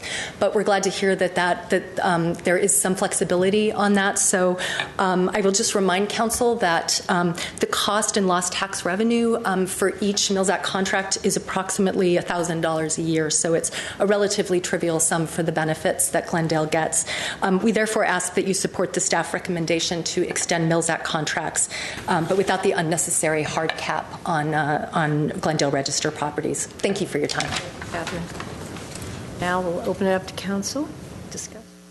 Sure, I'm really glad to see this come forward. I do think this will help not only incentivize neighborhoods to move forward, but also for owners of houses that are non-contributors because they've been altered to turn the clock back and to bring those buildings back into their original historic splendor, thereby enhancing the neighborhoods. And if you want to see where that's been done and what it looks like, go to the area of downtown Los Angeles around West Adams, where they have the Victorian houses. Which neighborhood? What is that? Is that West Adams? West Adams. I didn't know if it had its own little special historic name. But there they have removed stucco from some of those old Victorians, which is an extremely labor-intensive job. And you can imagine the expense that those homeowners are undertaking to bring those buildings back. And we've got similar structures in Glendale. We've got Craftsmans that have been stuccoed over. We've got houses that have had historic windows removed that could be brought back, which would upgrade entire neighborhoods.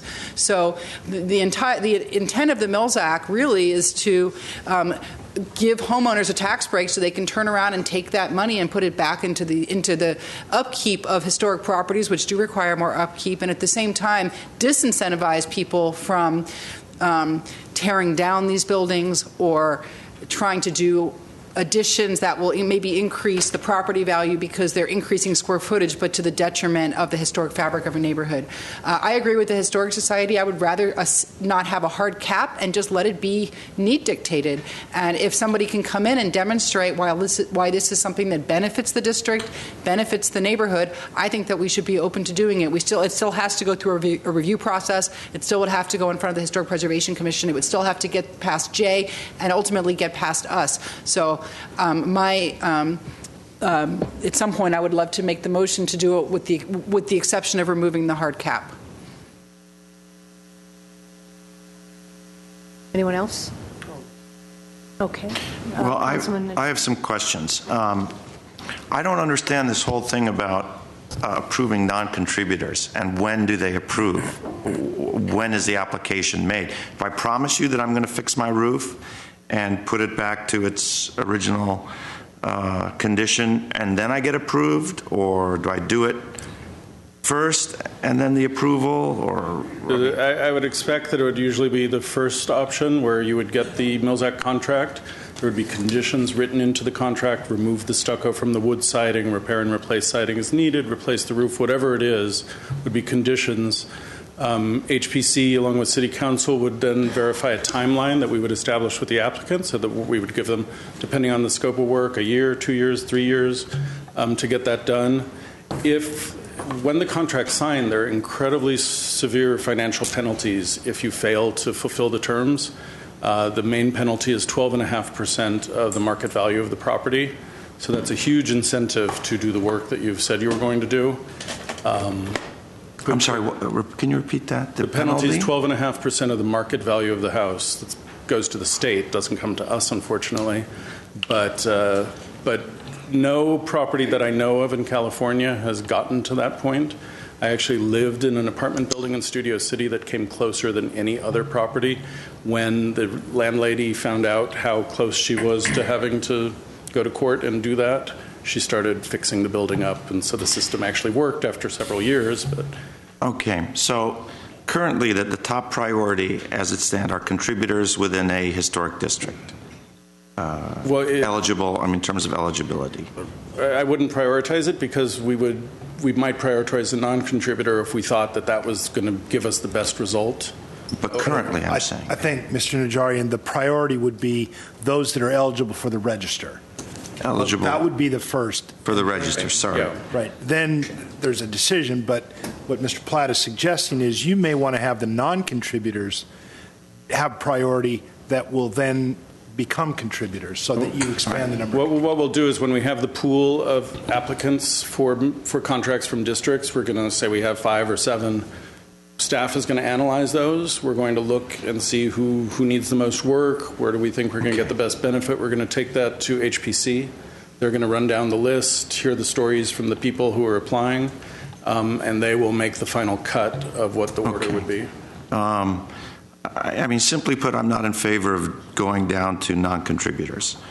Everything above a non-contributor, be it a contributor, be it a Glendale Register, I'm okay in going forward with. Partly because, Jay, you've got a lot of time. We had a session with council, and your department has been affected quite severely by the cuts that the entire city has done. You have other things to do, we were told, although we only see you doing this sort of thing, but we were assured that stuff over there, that you've got a full caseload, and I don't want you to be dealing with non-contributors when there are contributors, where there are registered homes on there. It would be, if they made the cut, it would be more or less the same amount of work, whether you're a contributor or non-contributor. Speaking to the issue you just mentioned, though, if there was a way that instead of saying a cap or a maximum, we could guarantee for now the 6 properties, and if time allows, we could go beyond that. We're looking at this as kind of baby steps for where we are right now. It's a slight increase of what we've processed for the last few years. In the future, when things change, we could process, many more if there's interest. You talked about placing a cap on the value at $1.5 million. That's a recommendation. We don't have that now. We don't have any cap right now. And Pasadena does that. They have a cap. Pasadena, Los Angeles does. Some cities choose to, some cities don't. The Mills Act is very flexible. Every city creates a Mills Act program that suits its needs. And how about the South Pasadena model, where there has to be some sort of,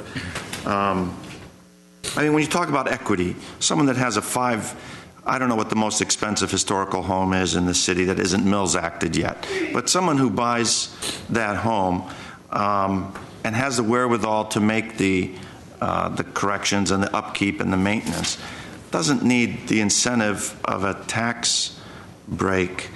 And South Pasadena does that. South Pasadena is one of the most strictest, you say, and they require, what do they require? In terms of,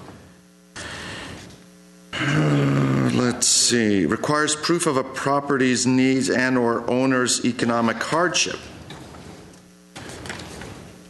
Right, so that would... Someone looks at the sea. Yeah, that would be similar to what we're doing. Looking at economic hardship opens a bit of a can of worms in terms of how do we really determine that. I would rather at the beginning especially just focus on the pure needs of the property and how much change we can see coming as a result of the contract. So you don't like that model?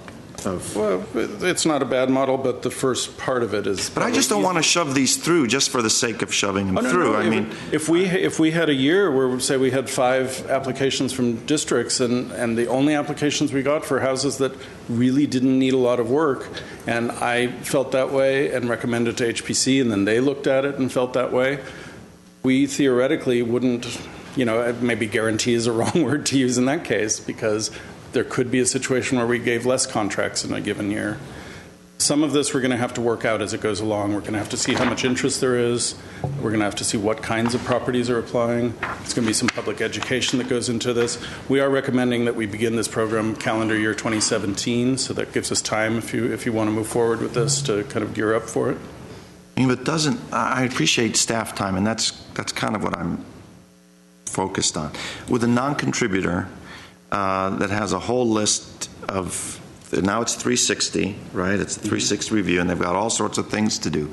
Doesn't that involve just a lot of inspections and evaluations and approvals? And that's staff time. It could. We do go out for all of the conditions put on properties, regardless of how large. We do go out and visit, do the inspections. We give a report to HPC at the end of each, or at the beginning of each year. You're right. It could involve more work. I think the benefit is still there. I think it's a strong benefit for the amount of money that the city's losing. That's one place where I'd say I'm not too worried about staff time. If we're focusing on 6 properties a year, probably, I'm not too worried about that being a big issue. But truly, if the applications are extraordinarily complete, if the case can be made very, very easily for a property, if the projects are well defined, the staff work that goes into that, the applicant can help the staff help them, and if so, then possibly be able to do more than 6 if need be. That's why I certainly understand the concerns over a hard cap, but we've continued to focus on this notion of at least processing this many properties, and anything above that will be a function of what the workload is for the very staffing issues that you're referring to. That entire operation is Jay and 2 other people, and that is difficult considering that this is not the only thing that they do. I mean, is there any concern about the haves and the have-nots? Well, that comes into play with the valuation cap. I mean, that's maybe sort of a fairness principle that's in my, in the back of my mind. And the sad reality is $1.5 million doesn't buy you that much house these days compared to what it used to do. So we are looking at that fairness issue if you consider doing that. All right, I'm through for now. Thank you. I have a question, just so we all know what we're talking about. The idea behind extending this to non-contributors, would it be to make them contributors at the end of this process? That would be the only reason to. Right. So it's not that we are moving outside of the realm of historic preservation. It's that you already have your contributors. They're already contributing to the neighborhood. It's now to find a way to take those properties that could become contributors and give them a reason to go and do what will probably be quite extensive work to make them contributors. So that, to me, is why it's so important to make sure that they're included. And then and when I think that there aren't that many, we don't have craftsman houses in our existing historic districts. They're the most vulnerable to being stuccoed over in some of that significant work. We also have property owners who have made changes to their houses or bought houses that had changes made to them who love them the way they are and aren't interested in making them contributors again. They don't want to make those changes. So I don't think we're going to have a huge number of these, but I think having the ability to do it is a good one. And I don't know if this comes into play, but one of the things that I think should be a goal with the districts, but primarily with the register, because we have so few of them, is commercial properties. So if there's a way within this to, we don't have any districts that encompass many commercial properties, Zero. but it's possible that some future districts will have multifamily, which are commercial properties. Right. And we certainly have multifamily properties in Glendale that are eligible. It's just that property owners are very reluctant to list those properties. We have several apartment buildings listed, and the valuation cap would go up for commercial or multifamily buildings, Okay. $3 million. So Great. Thank you. Mr. Garpetti? Yes. Mr. Platt, just for the public to know one more time, what is the purpose of Mills Act? The Mills Act is a property tax reduction offered by the city in conjunction with the county assessor, in which a property owner enters into a contract where they guarantee that they are going to maintain their property at the highest level of preservation. Any work will follow the Secretary of the Interior standards, and it also gives the city the ability to put conditions on the property through the contract, which is commonly done for our current Glendale Register Mills Act contracts. In exchange for that, the owner gets a 40, 50, 60, even 70%-ish reduction on their property taxes each year. The contract runs in perpetuity. It's a 10-year contract that's renewed every year, so in a sliding scale, it moves forward 10 years. If a property owner chooses to cancel their contract or the city wants to cancel a contract, there's provisions in the ordinance for that. If that happens, the contract just doesn't disappear. It's the 10-year aspect of the contract runs out, and each year the property tax reduction goes down. So it's been the number one incentive in the state of California for private investment in preserving and rehabilitating properties. Okay, so basically we were trying to encourage and help property owners who own historic properties and they want to register it to use the Mills Act to upkeep it and bring it to the highest standards. Yes. Now, the purpose of this ordinance is to basically help the contributors in historic districts first, right? Am I correct? Or not first, no. As it helps them as well. We'll also be able to extend this. Yeah. Okay, to bring the level of quality to the highest standards possible. Now, my other question is, when a historic district is formed, we have districts that fortunately has about 87% or 78% contributors. based on the condition of the properties, they become contributors? What determines that? Yeah, for each district, there's a historic resource survey that's done.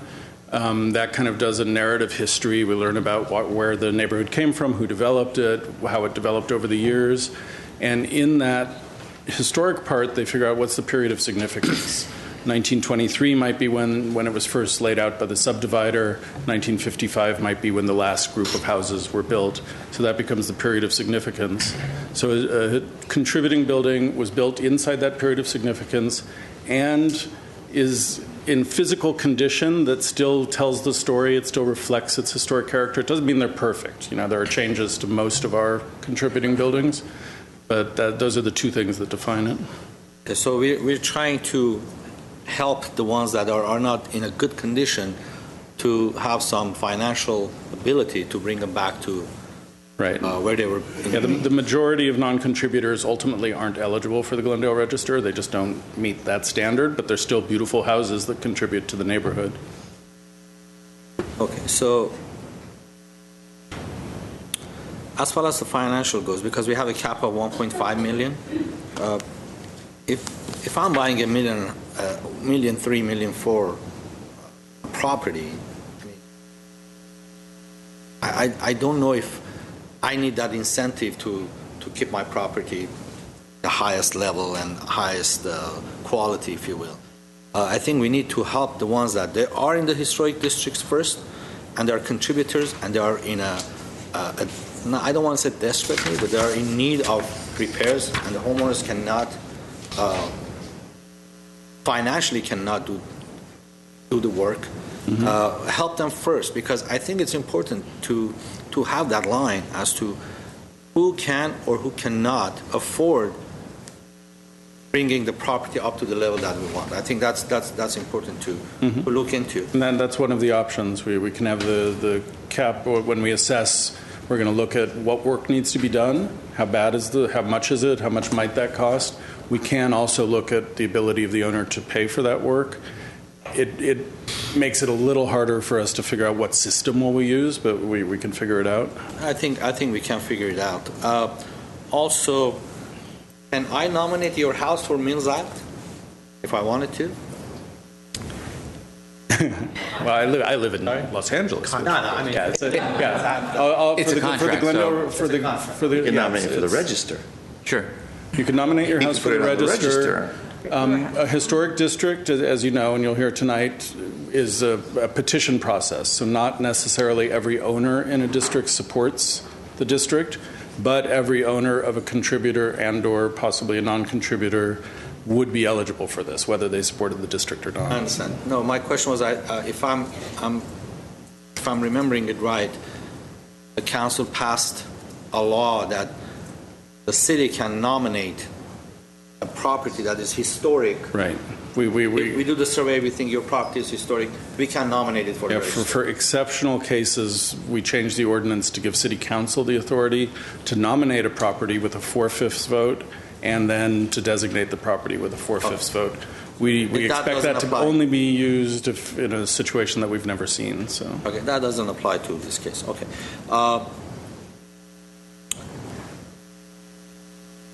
The public right-of-way, the view from public right-of-way, I agree that it has to be on all four sides. I've been, from the very first day that we worked on the ordinance for historic districts, I've been saying this, that any historic property or any property that is using Mills Act has to be viewed from all four sides and be basically kept to the highest standards, to its historic value from all four sides, not just from public right-of-way. I think that has to be, if they want to get the Mills Act, I have no problem with that, but they need to comply with that four sides of the property, the entire property, basically.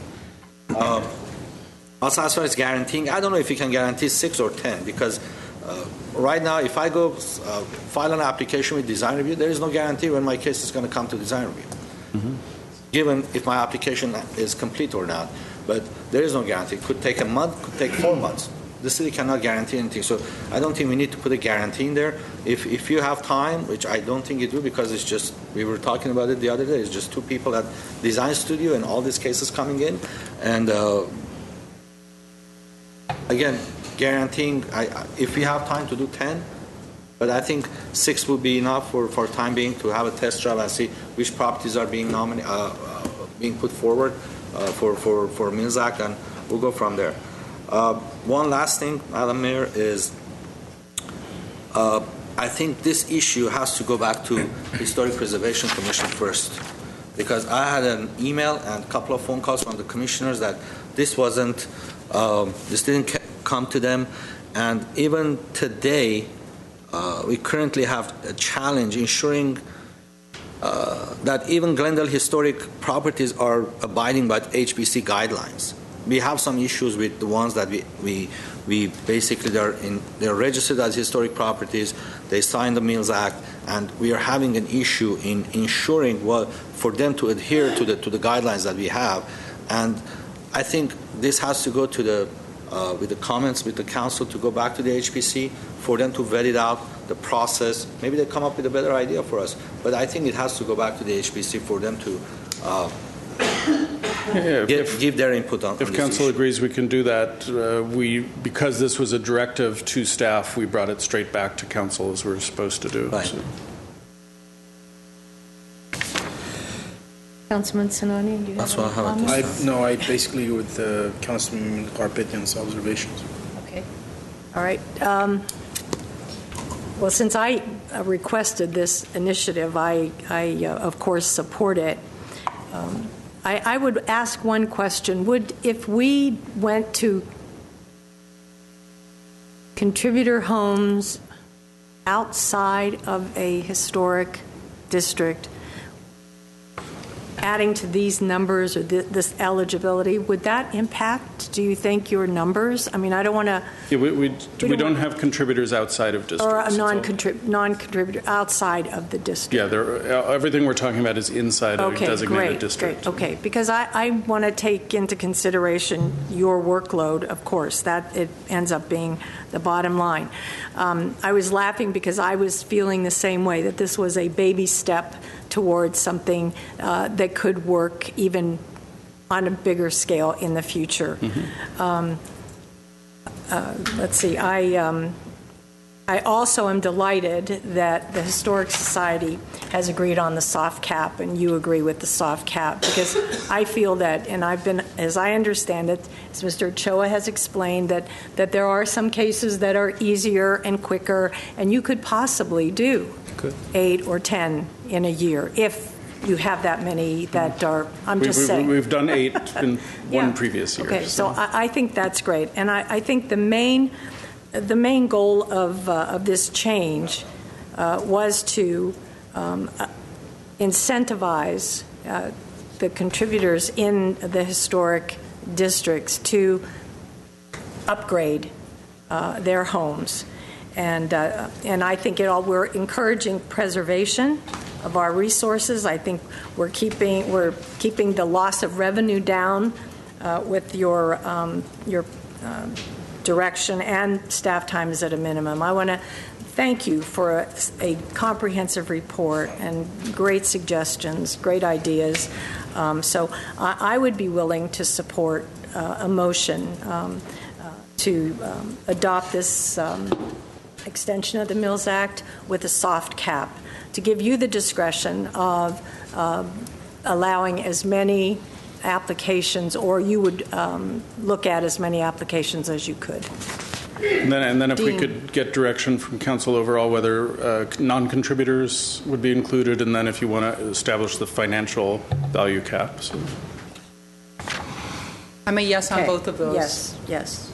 Okay. And with no hard cap, but the number, but yes for the valuation cap, yes for the non-contributors.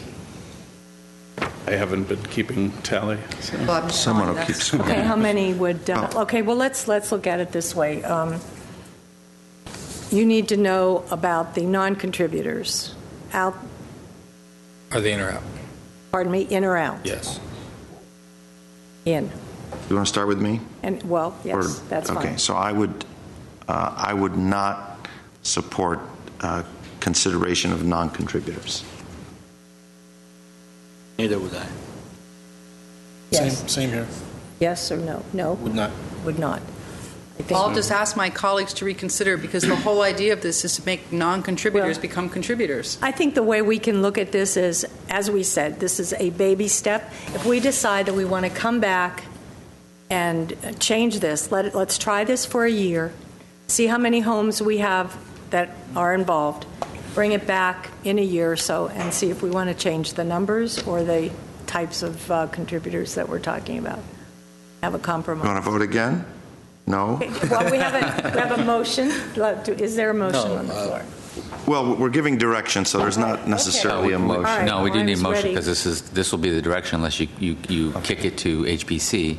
So we do need a motion, either a motion that includes all the items or separate motions on each particular one. So it's up to the council. Maybe separate motions just so we can all keep score. Well, I'll make a motion then that we do this with the non-contributors and with the financial cap. That would be my motion. Well, I would suggest to do a motion on each item so that we have clear do them each direction. separately? Okay. Correct. Okay, so first. I could run Councilmember- through Okay, go just ahead. those two, Mike, just those Yeah. two, right? Oh, one at a time. Right. Okay, so I need a motion on the non-contributors. So I would move that we allow the consideration, which doesn't even mean we'll get any applications, but that we allow that people that have non-contributors who want Mills Act relief so that they can turn those non-contributors into contributing structures to enhance historic neighborhoods be allowed to come forward and apply. Can we have roll call, Well, please? we need a second. Oh, second? Oh, I'll second it. You have to pass the gavel then, ma'am. Oh. This goes to Friedman. She's the. You can I'll call the- second the motion. Roll call. Councilmember Friedman? Yes. Karpetian? No. Najarian? No. Sinanian? No. Mayor Devine? Yes. Okay, the next one, Jay? And may I just say that maybe between now and whenever, you come back and see if anybody is interested in doing that, so you can bring an actual case in front of the council. Sure. So that maybe if we have a real case in front of us, it will give actually people more comfort. I mean, if you want to discuss this, we took a vote on it already. If you want to talk about non-contributors outside the historic districts, let's take care of the ones that are in the No, districts we're talking already. about inside the districts. We're talking about historic non-contributors inside the district. See, I'm not even sure that everybody understands what they're voting on. Okay, my These word are- stands. These are non-contributing structures that are inside of an established historic district. It's the district that they're contributing to. Yes.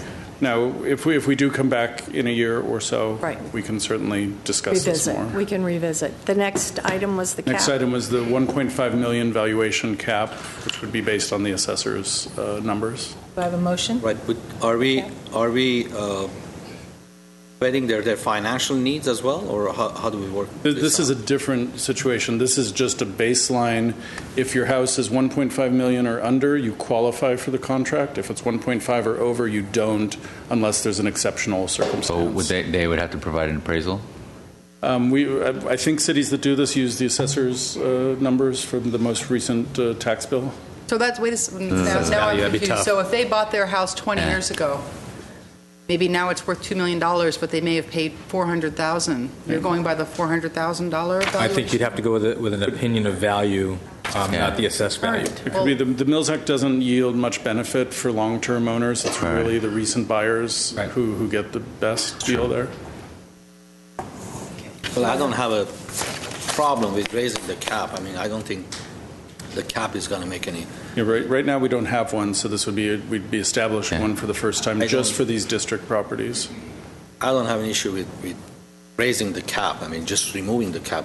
If the property doesn't is, exist. Wait a second. Let's make sure we understand what we're talking about. There's Okay. no cap right now. There isn't any cap. I understand, but he's asking me if we want $1.5 million cap or not.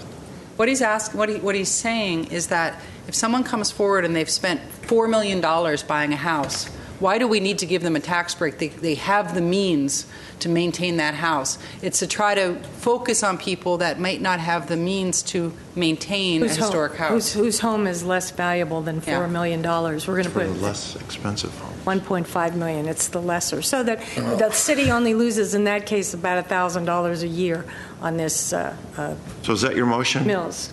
You're going to reiterate your motion? I mean, how does it work? I mean, this is something this cap idea is new to me. I guess with this one, since you're bringing it back, I'd love to get a little bit more input from the cities that do it and to know kind of if they feel that there are any issues with it, if it's, kind of how it's working. Show us the houses that it's working for, the houses that it's not, so that we... My experience in Los Angeles is it's worked well. For many years, in my previous job, they had a cap at $500,000. This was long after you couldn't buy anything for $500,000. They were making exception after exception. They raised the cap to 1.5, and it's been that way for 8 or 10 years now. And thus understand that we would probably have to come back to you to update that cap and those valuations as time goes on. Now, this is not for the historic register houses, right? This would be for... Or is I would recommend not doing it right. for the Okay, so register. this is just the contributors. Just for districts. Okay, so that'll be my motion. So what's the motion? To have one a cap. question before we vote on this. 1.5. One more question from Mr. Garpetian. One more question. And that's it. No. Are we... If you have that cap, $1.5 million, are we going to vet the applicants on their financial needs or not? Because there may be a homeowner who purchased that property 25 years ago for $200,000, and now it's worth 1.4, but they cannot afford paying for the cost of repairs. Are they going to get the first choice in between all the applicants, or the ones that if I come here and buy a $1.5 million house today, I have the financial means to remodel my house or upgrade my house? Sure, and we have the house rich, cash poor situation that could be addressed through this exception, where if someone did have a house that really went up in value over the years, they wanted to enter the program, we could take that into consideration. And just to be honest, some of this is we're going to be playing with it as it comes to us. So. I'll second it. So I'm sorry, just to clarify, the cap is 1.5 is for single-family homes. Are we establishing a cap for multi-family units? There's a higher cap. You said 5. There's a higher cap of $3 million, but right now we don't have any commercial, industrial, multi-family. Oh, so it's not even on the books. It's just in case something changed. And to be clear, this is not for houses on the properties on the historic register. It's only for contributors that are inside districts that are not on the register. Exactly. So that's my motion. We have a second. We have a second. Get roll call, please. Councilmember Friedman? Yes. Garpetian? Yes. Najarian? Yes. Sinanian? Yes. Mayor Devine? Yes. Okay. Also, the idea of the HPC looking at this ordinance, what's the support for that? How can we do that, Mr. Garcia? Well, Is there a... Well, yeah, we can bring it back. I mean, it's not an ordinance. It's the policy direction on how to process Mills Act and whether or not to allow them for now contributors to historic districts. Sorry. So council can, I mean, it's a little, if you're going to keep voting, I guess it's putting the cart a little bit before the horse if you want to go back to HPC. So no, we want to get their input as to what do they think about this change. So what we will do, and I already have it agendized for the next HPC meeting, is to bring them a report about what we've talked about here. To be honest, I'm not sure how much value or how much change we'd get from bringing it to HPC at this point. And you're the policy-making body, and HPC implements the policies you establish. So we would certainly inform them of this. We would get their input, and when we come back next year, if they don't think the program is working or they think there are ideas that they have that could be made, make it better, we'll definitely work that into this Okay. Yeah, with the Historic Preservation Commission, I like to hear what they have to say and their ideas about the changes. Well, of course, no. But Well, you'll be streaming that on the internet, and we can watch it, right? And you can send us perhaps a report always on. watch. Yes, send us a report on what they have to say. Okay. Thank you. Sorry, I think you need. I'm not sure there was a motion or direction, clear direction. I didn't hear it anyway on on this the- on the hard cap versus soft cap. On the motion for the number of men that's properties? Yeah, whether it's Okay, six I'll or make a motion that we don't have a hard cap. We leave it open. I don't think we're going to get that many anyway, so. But I guess the question is, do you then have a soft cap of 6 with the staff having the authority to process more, resources permitting, or do you just, if you're silent on it, then I guess staff will just probably process the 6. Soft cap. If we could get a vote for the rest of the Yeah, we will get that as well proposal. after this particular item. So we'll need a motion to extend the Mills Act with a soft cap included in the motion. Well, What is that? you said that if we're silent, there's a cap? Well, There'll be an unspoken cap of 6. We're asking for direction. Yeah. We think that we can handle 6. If we go above that, we're going to start to crack, fall down on other responsibilities. So what we'd like the direction from you is to give us, let's call it a soft cap of 6. That's a target. We'll shoot for that. If we can do more, given our workload, we will. That's first come, first served? Well, we No, do it but through this priority system that we need to set up. And what's the Going to base it priorities? on the needs of the property and possibly the owner's financial situation. We would have, again, the register eligible contracts first. We would set aside 4 of those. And then if we didn't get 4, we would do these contributors. And that has worked so far without a hitch? I mean, people haven't...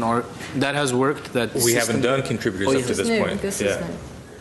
So No, because Phil said that we... I thought you said that's what we've done, the system that we've put in. I'm sorry. What we're recommending. We've processed about 5.5 Mills Act applications. Okay. Whether they've all been on the register. Now, if we do contributors, we want to be able to put those 4 first that would go on the register, and then do contributors. Okay. So And I'll support that. we have a 6. motion to that effect? So, second. Your motion? Just so I'm clear. Yeah, could we get, Yeah. you made a motion without the cap, so just, No, this is with the cap. Councilman Friedman made a motion okay. for 6. I'm fine with it. I mean, Okay. if they don't think they can handle more. all right. Yeah, why torture No, the no, issue? no, we don't Cap of 6. I second Cap of it. 6. Soft cap. Soft cap of If 6. if staff time is available, we can do more Glendale registers. Perfect. Yes. Roll call? Council members: Friedman, Yes. Garpetian, Yes. Najarian, Yes. Sinanian, Yes. Mayor Devine. Yes. Thank you. And we need one for the motion for the entire program, consistent with the staff report, So as amended by the previous motions made by council. So moved. Second. Roll call? Council members: Friedman, Yes. Garpetian, Yes. Najarian, Yes. Sinanian, Yes. Mayor Devine. Yes. Thank you, Jay. Thank you. Thank you very much. Next item?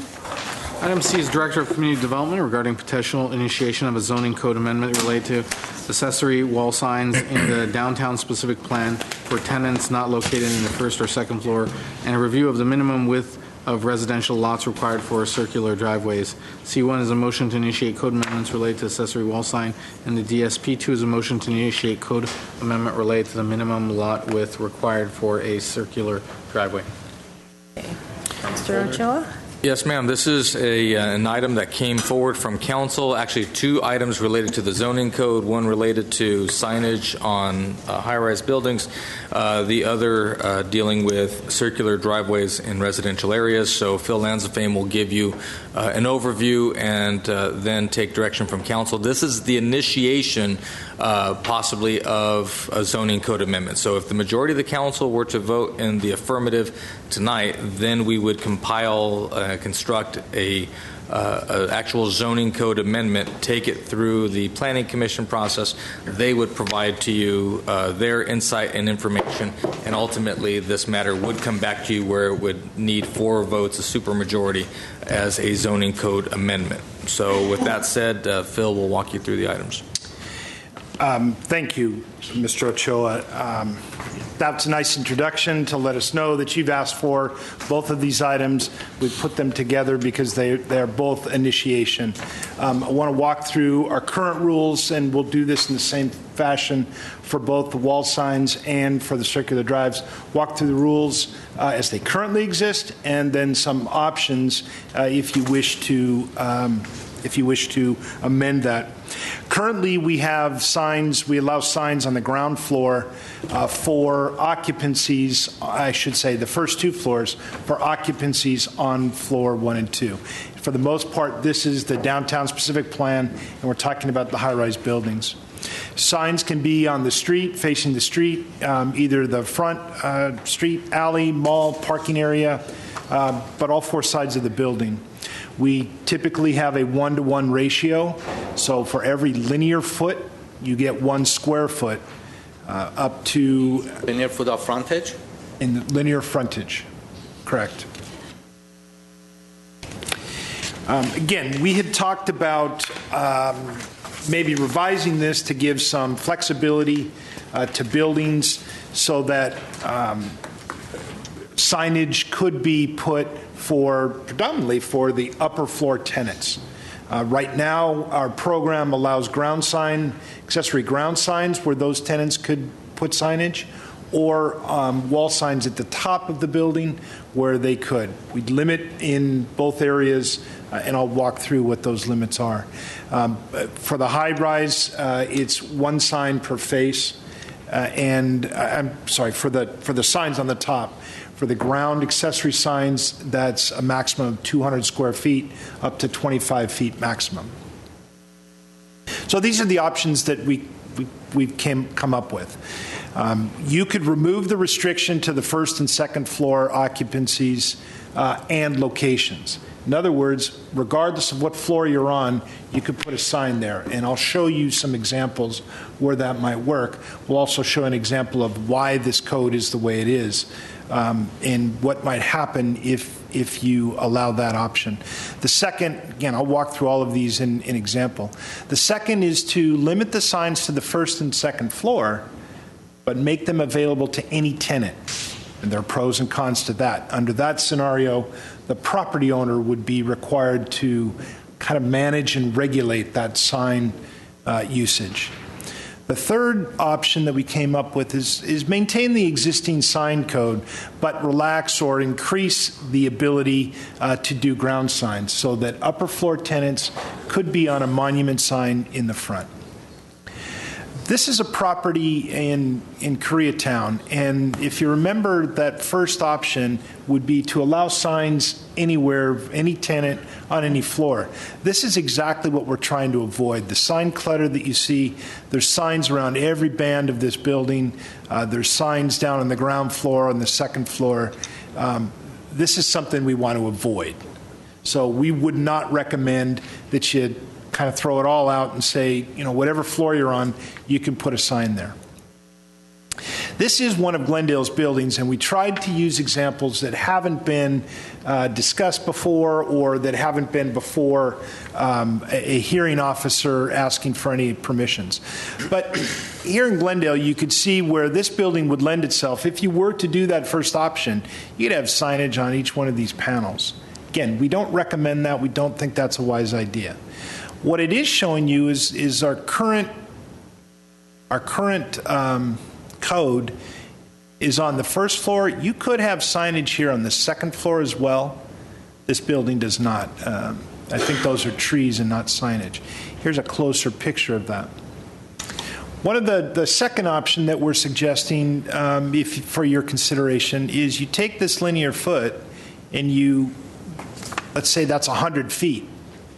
You allow 100 square foot of signage, and the owner can give it to whoever he wants in the building. If the guy on 13 wants a 100-foot sign that says Phil's on 13, the property owner could say, if this was the option you want to go to, okay, you take this whole panel right here and put your sign. Oops, I got to go back. Put your sign in there. Now, again, that is asking the property owner to regulate and manage that signage. Some of the pitfalls that we see with that is kind of two ends of the spectrum. Say right now, this ground floor tenant doesn't need any signage. They don't care if they have signage. Property owner comes to him and says, hey, do you mind if I have Phil's on floor 13 go in this whole panel? So I don't care. So now I've got a sign that takes up this whole panel. This tenant leaves. and the next tenant that comes in says, well, I want a sign there, property owner is going to say, sorry, I can't give it to you, go talk to the city, or what may be even worse is the tenant walks away from that and says, I don't want to lease it because I don't have any signage, and then we wind up with a vacant property. The other flip side of that is that you have a property owner that says, I'll give you 5 square feet. So he's got everybody in his building with 5 square foot sign, and these two, and again, we're talking about clutter. So it could work. Those are the pitfalls that we'd want to watch out for. The third option, and this is a ground floor sign, ground wall accessory sign that's at 101 North Brand. This is probably gauging these people. It's maybe 12 or 13 feet. Our current code would allow twice that size. We would suggest an option for you is to increase the signage, the ability there to go higher and more than 200 square feet and create additional panels for the tenants. In this case, would be in the building at 101. So that's where we are with the options we have for signage. Certainly take your direction. This is, for the most part, a policy decision on sign aesthetics. I don't know that any one of those issues would occur, but we wanted to make you aware of them, that they could. Yes. Bill, for this accessory wall sign, could they do an electronic sign where people can search, let's say, by restaurants or by dentists or something? So basically allow for it to be interactive so they could list all their tenants on it in some way? As a kiosk, you could, but to have a digital sign that is changing, we don't allow those outside of the accessory wall sign zone. Accessory sign zone, overlays. So we don't allow it today. If the council wanted to expand that zone, you make that allowance. And I'm not saying things that have advertising, that kind of thing, but there are digital, directories now. You go into some buildings and you can, kind of see if we wanted. Yeah, I'm envisioning a pedestrian-sized sign kiosk that you could go and I believe our code would allow you to do that. So it would be allowed as a kiosk, but as not a kiosk. necessarily as a signage. Okay, but if they wanted to do a kiosk like that, they could under our existing code. I'm going to check my experts. Kristen Ash, senior planner. You could potentially do a digital sign if it was static, if it didn't move, like gas stations now. We've amended the code to allow the digital signs that just read the price of gas. So if it just read. What about the kiosk then? Would those be allowed? As a kiosk, I guess I'm not as a ground sign, but as a kiosk. Could you put a kiosk in the downtown? A pedestrian scale kiosk. A kiosk and an accessory ground sign kind of read the same to me, so I'm not sure what the difference is. I don't know either. They said it. Yeah, no. If you walk, if that sign was programmable, it was basically a computer. You walk up to it, program in what restaurant you're looking for. It tells you where they are on an LCD screen, perhaps.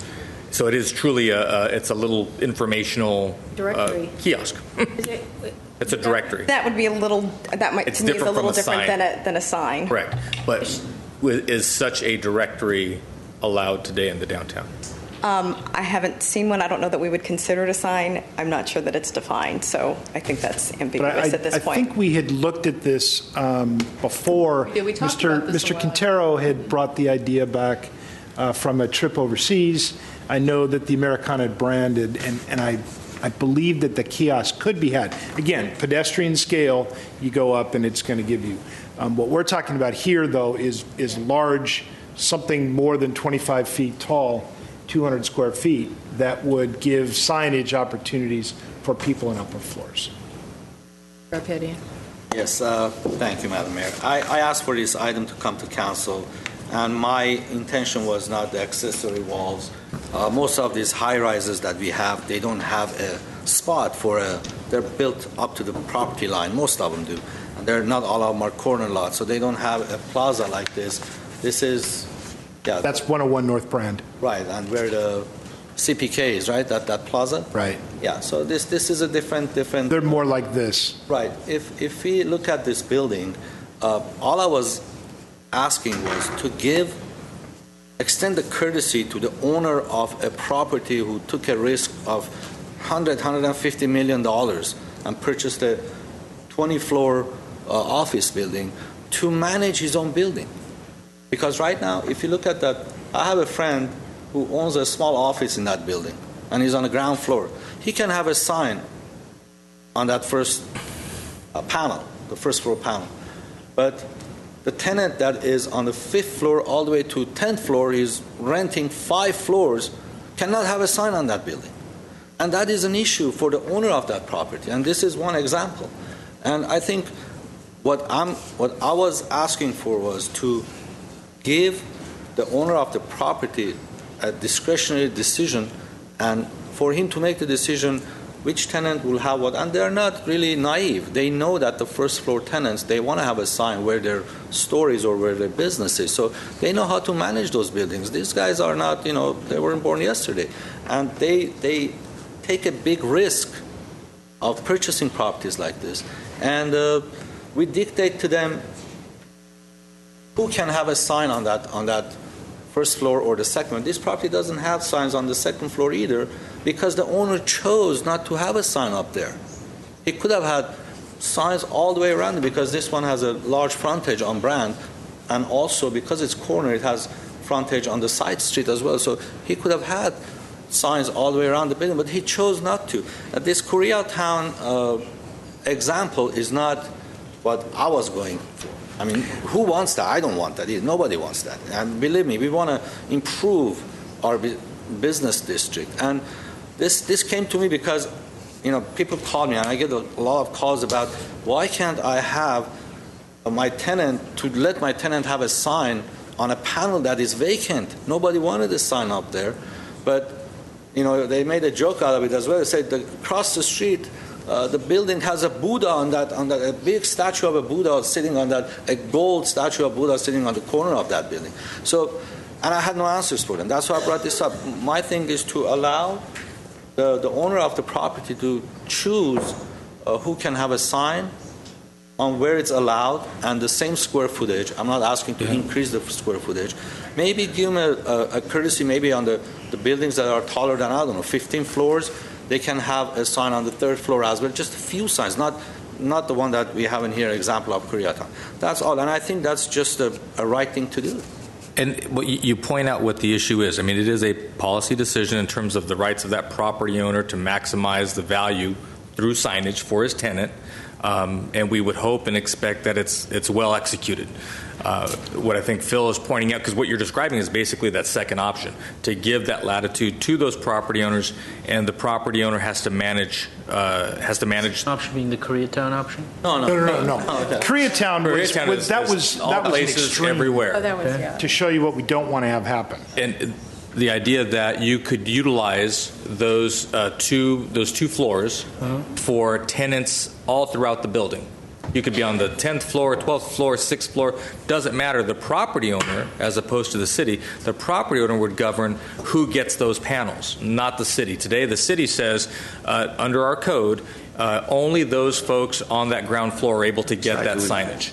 And so it's effectively a policy choice on the part of the city. We don't allow it now for fear of the poor execution of a sign program, whereby if you have a long linear frontage or frontages, then nothing is there to effectively stop every tenant in that building to say, give me a little piece of that sign. I mean, our current code doesn't restrict the length of the signage? The current code it does, but only the first and second floor tenants can have signage on that. I understand that, but is it also, could they do, if you opened it up for everything, could they cover that entire first floor? There are restrictions today, no. One to one. Okay, so then I will move that we keep all of our existing restrictions on size and amount, but allow them to use any tenant from anywhere in the building. Second. That's what I was saying. I mean, just... Okay, let's vote. Second. But I thought so that's second option, basically. You will allow... That is the second option, so it would be, you'd stay 1-to-1, and then on the upper floors that they could do that. They can determine who can... But they're going to have to regulate that. Right. It's been seconded, right? my understanding was this was an initiative and that we were to... This will come back to you. Right. This is to initiate the process. So before we go and have staff dedicate a whole lot of time, to work out those fine details, because the devil's always in the details. We want to know that the council, there is a sense among the council, yes, bring this back to us with that great detail. Okay. So that, I'm sorry. So this is going to go back to Planning Commission? We will actually come back to us? Yes, sir. Yes. After we craft an actual ordinance, what you have here is a 3-page staff report that gives broad strokes to the issue. Now we would actually go and do a zoning code amendment, and it would come back to you needing 4 votes.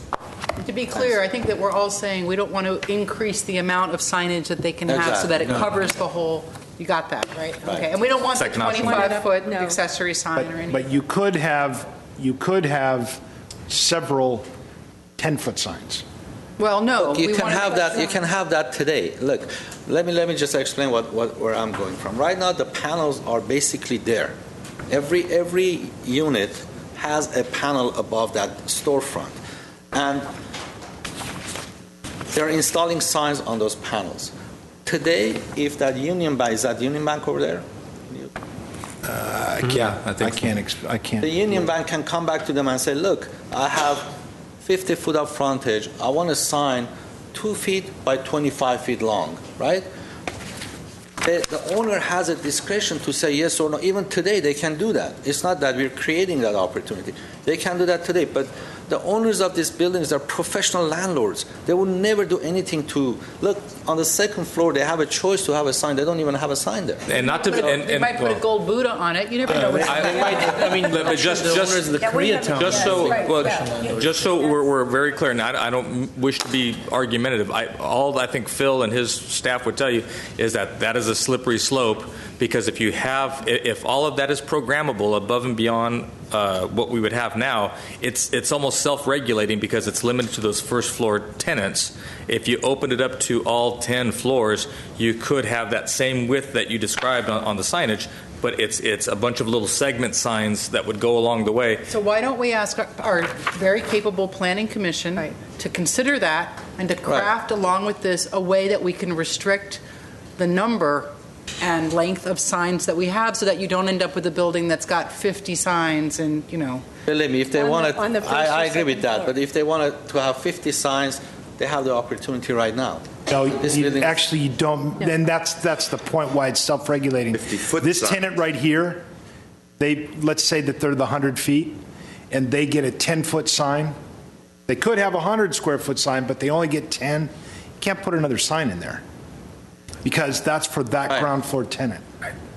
I think we understand the issue. We don't have to come up with a solution. The Planning Commission can bring us back an ordinance that addresses that, so that we don't end up with a landlord moving in from another part of Los Angeles County who doesn't share Glendale's aversion to visual clutter, and make us regret that we did this. So they can come up with, I think, a we have your direction. We will go back to Planning Commission and initiate the zoning code. Yeah.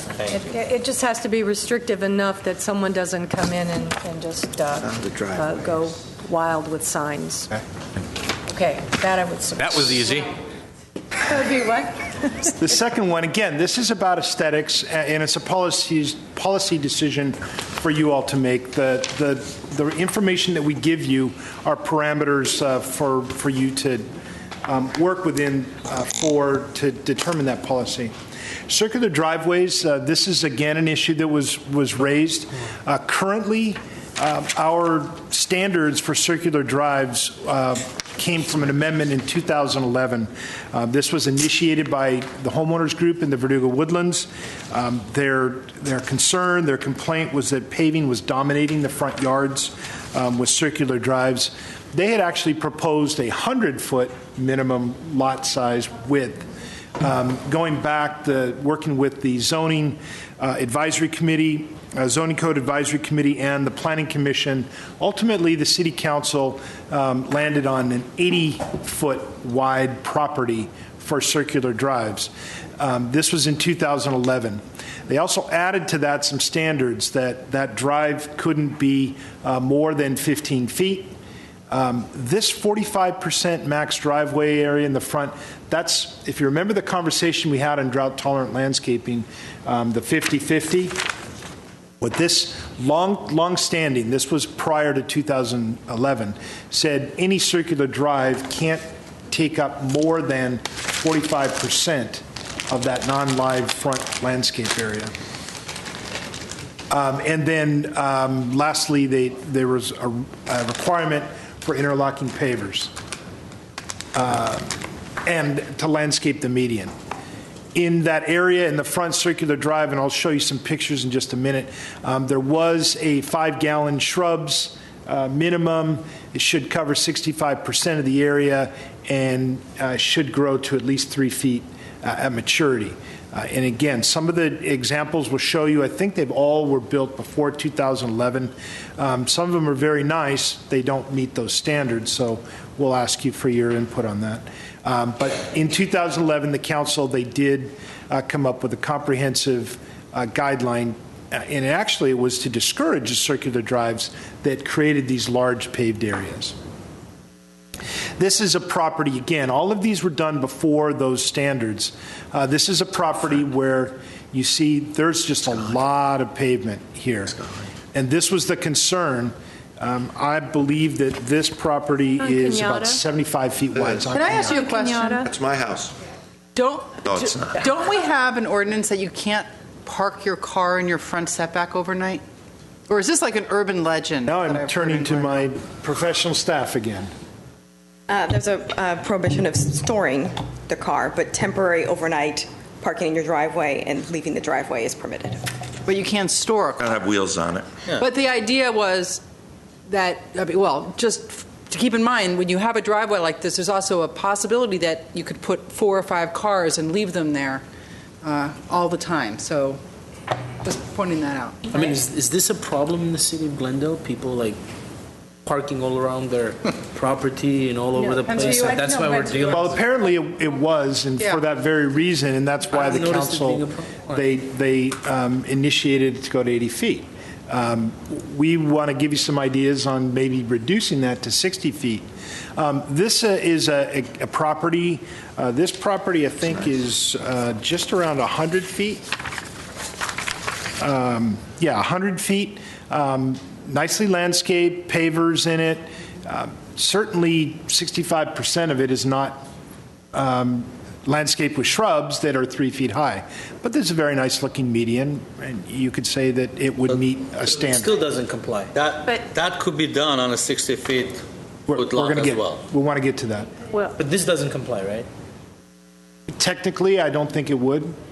Oh, it's old. But it's very nice. Well, because of the very nice looking. Because of shrubbery. Which is such a bizarre kind of Law's the arbitrary. law. Doesn't it comply with the shrub? This property is 62 feet wide. We actually, just from looking, think that might actually meet the standard. But again, in the front here, you just have grass, there's no shrubs, and there's a lot of concrete. These are 3 together. I believe each of these are 70 to 75 feet wide. They're 3 together. Again, they probably would not meet our current standard. This is concrete, would need to be pavers. Not sure that gets the height that we were looking for. There are shrubs here. They certainly don't cover 65%. There's tree there, so that might, but it's concrete. But again, an example of what we see. This is a property that, kind of along the lines of the first one, has an awful lot of pavement, an awful lot of concrete in front. Now, with the way that the garage is situated, you kind of got to have it here, and then when you get into the circular drive. They do have some larger planting in there, shrubs, and so... The size of that lot? This one, I want to say it's around 70 feet. We were making estimates just by looking on Google. And so this conforms to our requirement for live landscape? I don't think it does. Because of the coverage, there's probably more than 45% that's paved in this. So this one example of what doesn't work. Here again, this is an old picture because this house, which I know very well, they've taken out that front landscaping and put in a giant staircase. So they don't even have the landscaping there anymore. Just FYI. This, I think, though, it was done before 2011. That staircase? This circular drive. Oh, the circular drive, yeah. Staircase I don't know about, but again, It's landscaped in the median, doesn't meet the shrub standard. This is, if we were to use our current standards, it's 60 feet with a 15-foot drive, we certainly would not make it.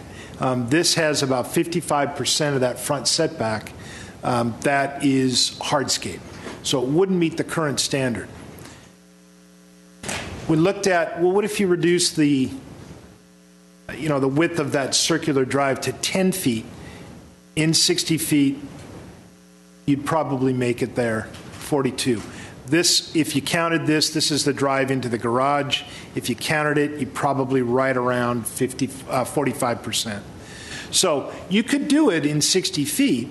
You could ask for some pavers to be done here, permeable pavers. You could ask for some landscape in here. Whether you want to have all of it be shrub that's 3 feet and block this or not is entirely up to you. But we could do it in 60 feet with a reduction of that dimension. That completes our report. Again, we're looking for your direction. If you want to initiate a change to go from 80 feet to something less, 60 feet was what was suggested when this was first discussed with the City Council. Like the wall signs, we would put together a more comprehensive ordinance, run it through the Planning Commission, and then bring it back to you. I have one card, so before we go, Myrna Stanley.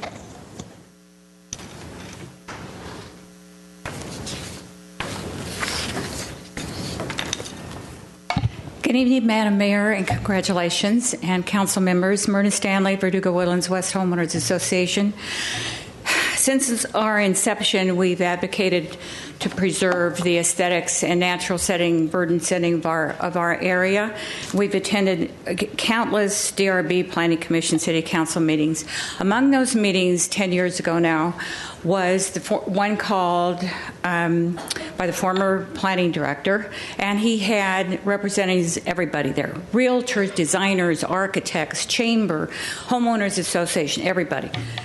We prepared what's Exhibit 1 with your planning staff, with your staff report, which was a pamphlet on various things, including circular driveways, which are popping up all over. And to respond to your question, Councilmember Sinani, no, I don't think this is a problem, and the reason is because we have standards. It is alarming to think that you want to consider this again, and anybody wants to consider this again. If anything, you should be making them more stringent instead of lowering. Why on earth would you want a circular driveway of 60 feet? And Phil, on the photo that you showed, the first one of the house on Cañada, we also in the pamphlet gave provided the before and the after. You don't have that? I don't have it here. You don't have it? Well, it's a shame. It's just a shame to see what's happening to the front yards. And I'm the last one that wants more government in my face, but I'll tell you, this is just, it disrupts the rhythm of a neighborhood. For instance, on this, why don't you just use the driveway to get into your garage? Why do you need a circular driveway? I don't understand. You're adding to the heat factor, you're taking out landscaping. Now, the people, when we were in that committee meeting, we talked about you take your life in your hands almost backing out of Cañada Boulevard. So we talked about, okay, give them a turnaround, give them a hammerhead so they can come out front-facing Cañada and not kill themselves while they're just getting out of their properties. But I'll tell you, if I were you, I'd put this in the drawer, put it back, leave it alone, and if it ain't broke, don't fix it, and just leave things alone. Thank you. I appreciate it. Thank you, Myrna. I'll open it for discussion. Councilman Garpetian requested this item to come back. I'd like to hear why he wanted it to come back. Gladly. But when we change ordinances, there has to be a reason behind it. The reason cannot be because I don't like circular driveways or I don't like this kind of a design or that kind of a design.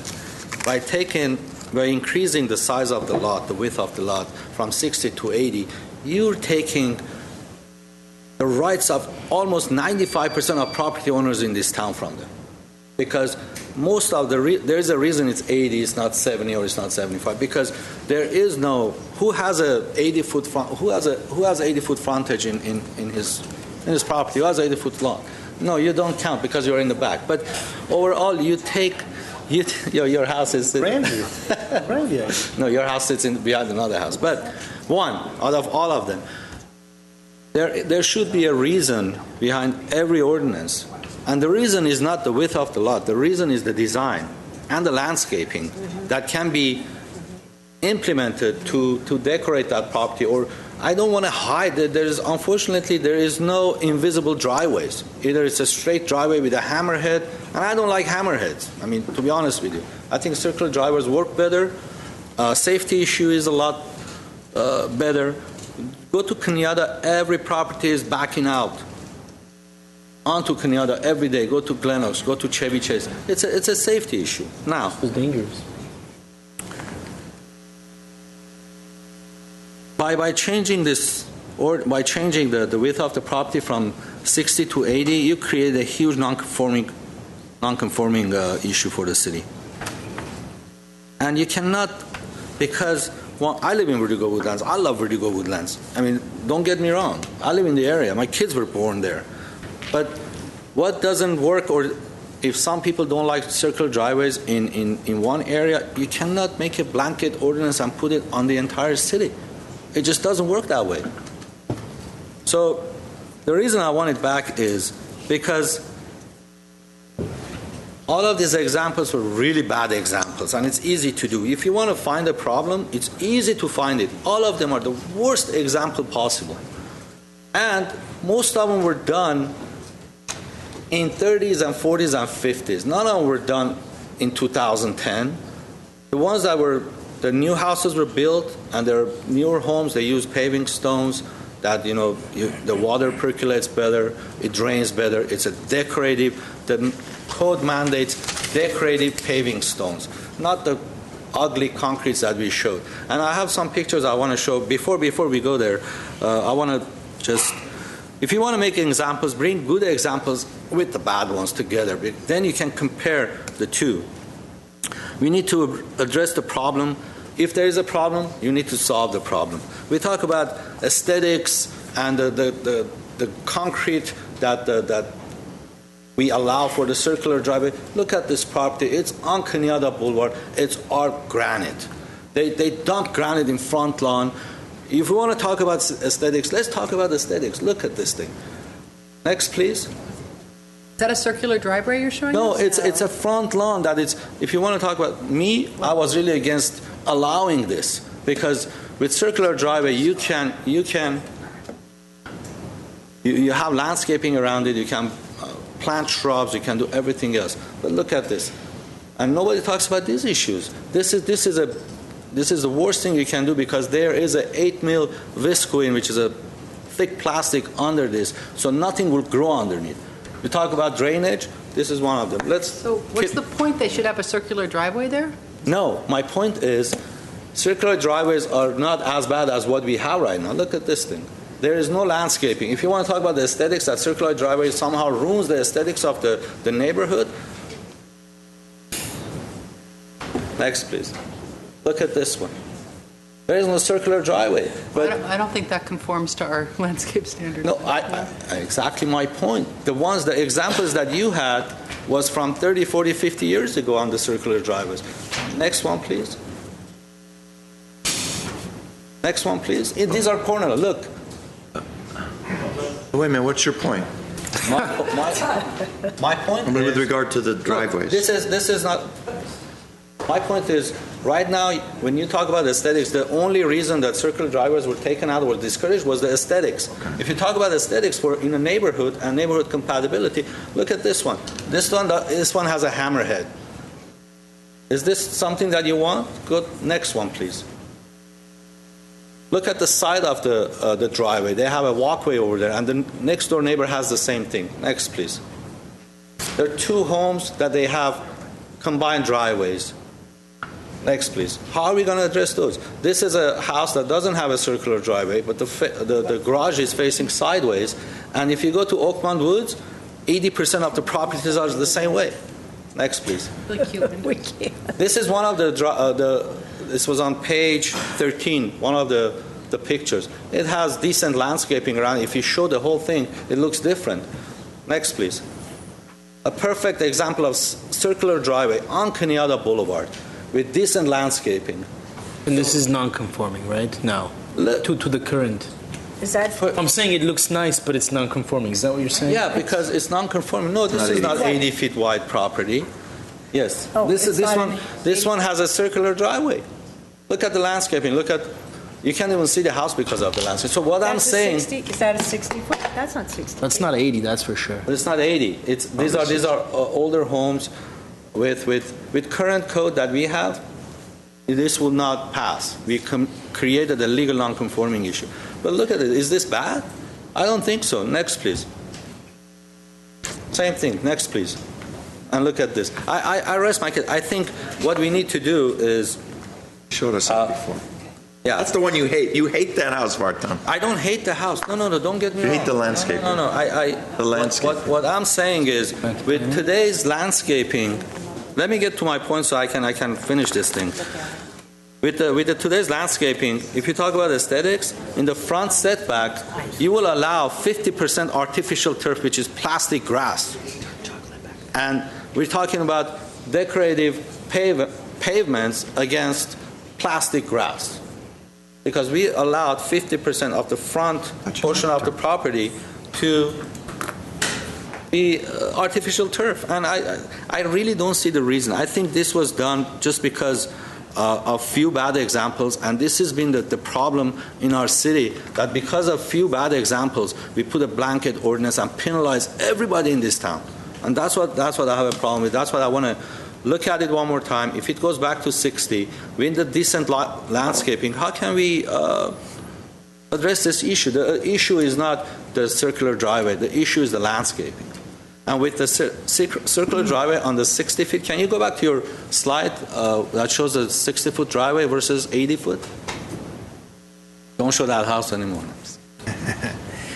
Now, this is the one you're referring to, where if we reduce the width of the drive, this one, if you could, the one that, no, the one that was up. No, the plan, the site plan. Go all the way down, last one. Yes. Right. You see the front half circle? You have a lot wider width in front where it says B. You can landscape that and put shrubs and drought-tolerant material, not artificial turf, plastic, grass, and decorate that driveway. But if you go to the 80-foot one, well, they're both 60 feet. If you go back to the last slide, driveway is different. So you didn't do a study on the 80-foot one. If we didn't, because okay, I did. We think we know you can do it in 80 feet. Mr. Garpetian, what we were trying to show here is exactly your point. In 60 feet, if you wanted, we would recommend landscaping.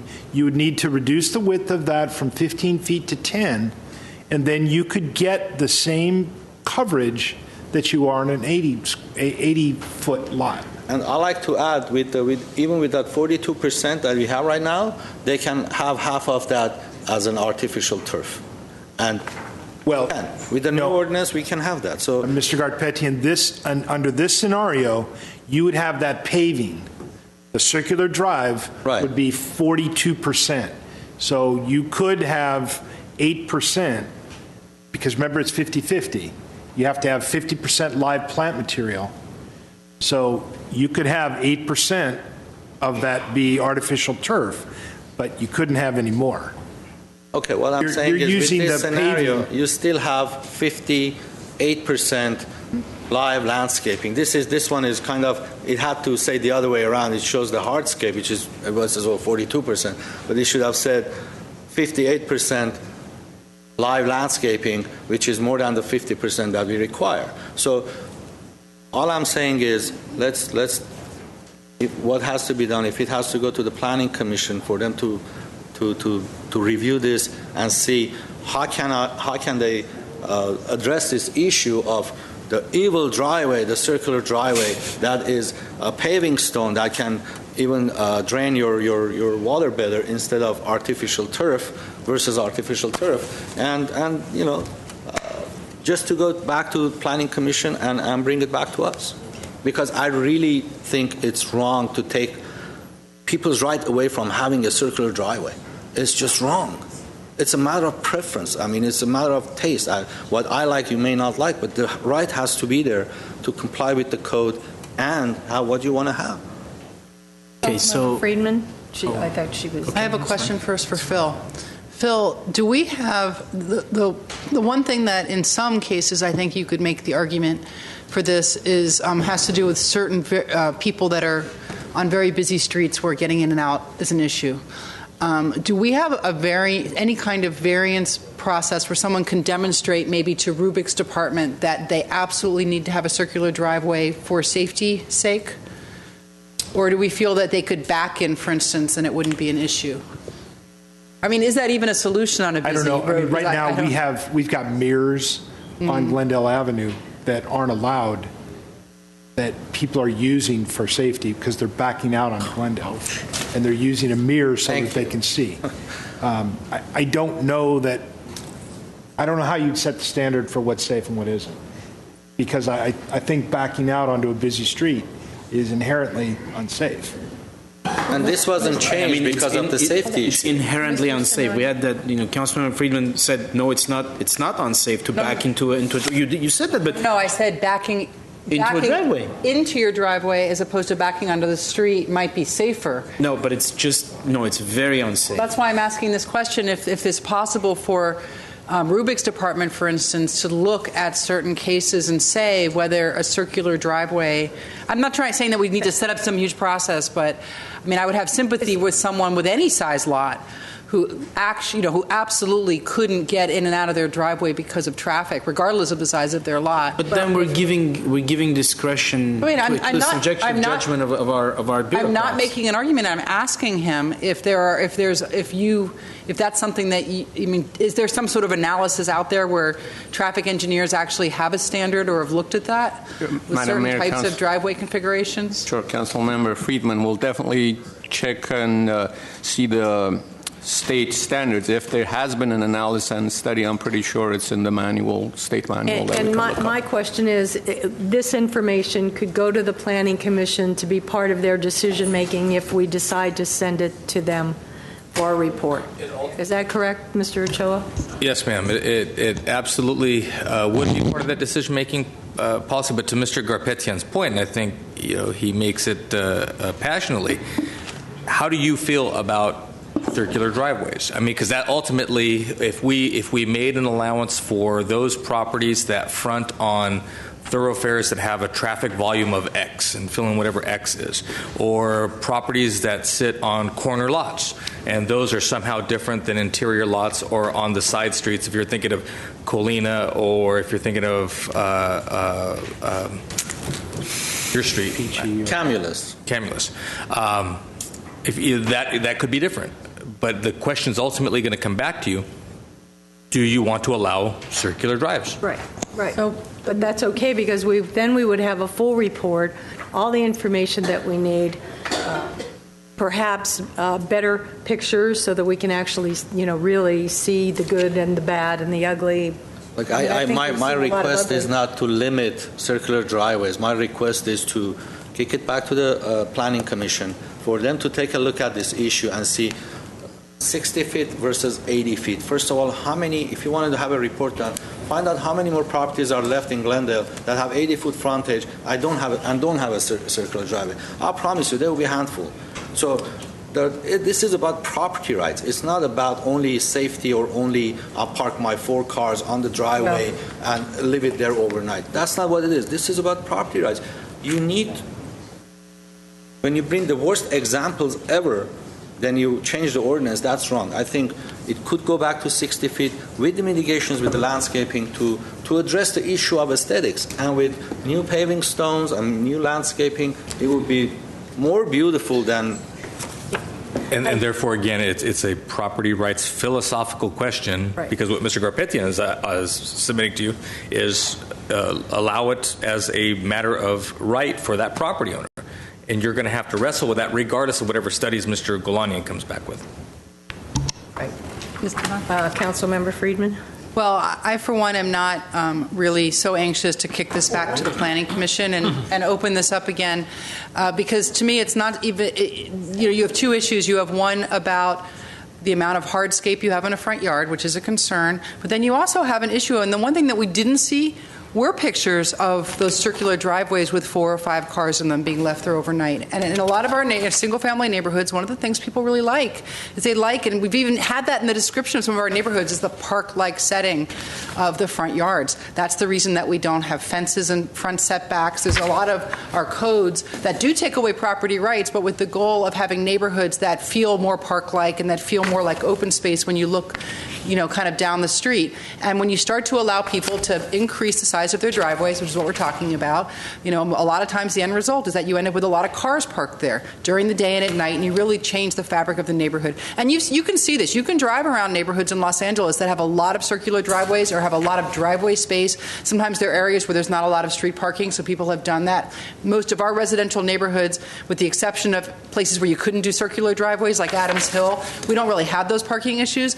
But you could, you see it every now and then with one of these houses with a lot of driveway space, and maybe they were done before the ordinance was changed, and you end up with a lot of cars there, and it really is a very glaring difference from the rest of the neighborhood. And I just don't think it's a way that our residents really want to see their neighborhoods moving. So I'm not for kicking this back. I asked about the traffic volume on certain streets, because the one argument I could see for this is if there really are car crashes that are happening or putting people's lives in danger because of not having the circular driveway, I could see on some of our busiest streets, if there's some kind of standard, I could see that. But to just open it up and say, hey, now we're going to allow 3 times the driveway space or try to encourage that all over our residential neighborhoods, I just don't think that we need to go there. All right. Can we give Mr. Sinani a chance to thank you. chime in? Thank you. So I think this raises sufficient issues for it to go back to planning and just look at these concerns more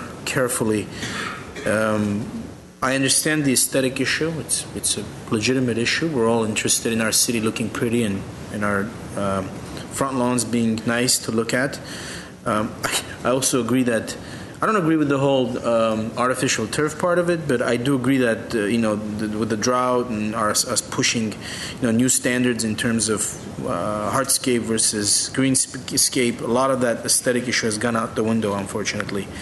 The narrowing of the driveway from 15 to 10 pretty much takes care of the potential problem with cars sort of littering the driveway. Just not going to be enough space for cars to be bunched up and make the driveway ugly. And because it's narrow, you can't have 2, 3. Well, you can leave them now too. You can leave them now, but if just you have the same a circular way. driveway, you've got a lot more area to put cars. Let's let Mr. Sinani finish. Okay, so anyway, I'm not arguing the point. If you have circular driveway, if the standards allow it, you should be allowed to have a circular driveway. The question is whether those standards are justified. And finally, the elimination of the 15-foot driveway requirement, I think, helps with making a 60-foot setback possible. Otherwise, obviously, with 15 feet, just would be horrible. So yeah, I'm all, let's have planning look at it. Okay. And bring it back to us. Thank you. I'm not saying that I'm going to vote for it. I'm just saying let them look at it. Yeah. Well, I'll finish this off with by saying that my background is in education, and therefore I am a firm believer in without rules we have chaos. So I would agree to kick this back to planning, let the public speak on it, get their interpret their feelings about the issue, have planning make a decision, come up with a plan, bring it back to us, and then we can take a look at it and vote on the driveways at that particular time. So do I have a motion? Oh, I'm sorry. Oh, I'll make the motion. well, I'll just be brief. go ahead. I'm sorry. I didn't mean to. I thought we'd been around already. I don't see an inherent problem with a circular driveway and a 60-foot frontage, as long as those landscaping standards are maintained, that the driveway is permitted that narrower width to achieve that, as in the as in the diagram. One thing that I think that's very important is circular driveways take a lot of cars off the street. One of the problems that we've had in many neighborhoods, number one, is the lack of street parking. Number two is safety issues where kids are running off between cars. I think this gets cars off the streets. I think cars off the streets and an open street is a much more aesthetically pleasing view than having nothing in the front yards but just jam-packed cars. Furthermore, with cars parked on both sides of the streets, the roadway is narrow. There's greater chance for accidents, doors getting hit, windows getting smashed. Let's look at what's one of our famous streets, Ethel Street, where they have that problem all the time, is the cars are driving, the road is too narrow. If those homes that chose to have a circular drive, those cars are off the roadway and it's a much better drive. So the real issue is, can they maintain the proper landscaping? And I think, I don't think that putting the artificial distinction between 60 feet to 80 feet is really making any point here. It's a matter of, is the home well landscaped and conforming to our total green space in the front yard. So if the notion then, or the movement is to move it to planning to discuss these. I'm okay with Second? To that effect. Do we have a second? Second. Roll call? Council members Friedman? No. Garpetian? Yes. Najarian? Yes. Sinanian? Yes. Mayor Devine? Yes. Thank you. Next item. Next item is Police Chief regarding review of competitive process for official police tow services and recommendations for selection of most qualified proposers. D1 is a resolution awarding contracts to most qualified proposers. Madam Mayor, members of council, at this time staff is recommending that we continue this item to next week's to a special meeting next week at the same time as the Housing Authority meeting at 3 o'clock.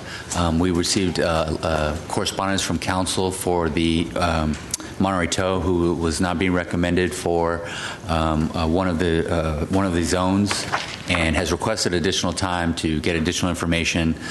In fairness to them, the proposals, the information went out Friday, and we received their request on Monday. So it's my view that it'd be appropriate to continue for another week so we can get him all the information that he requested, and then.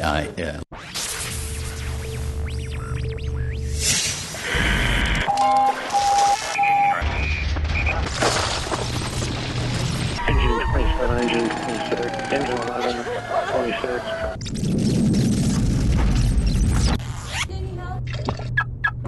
Yum.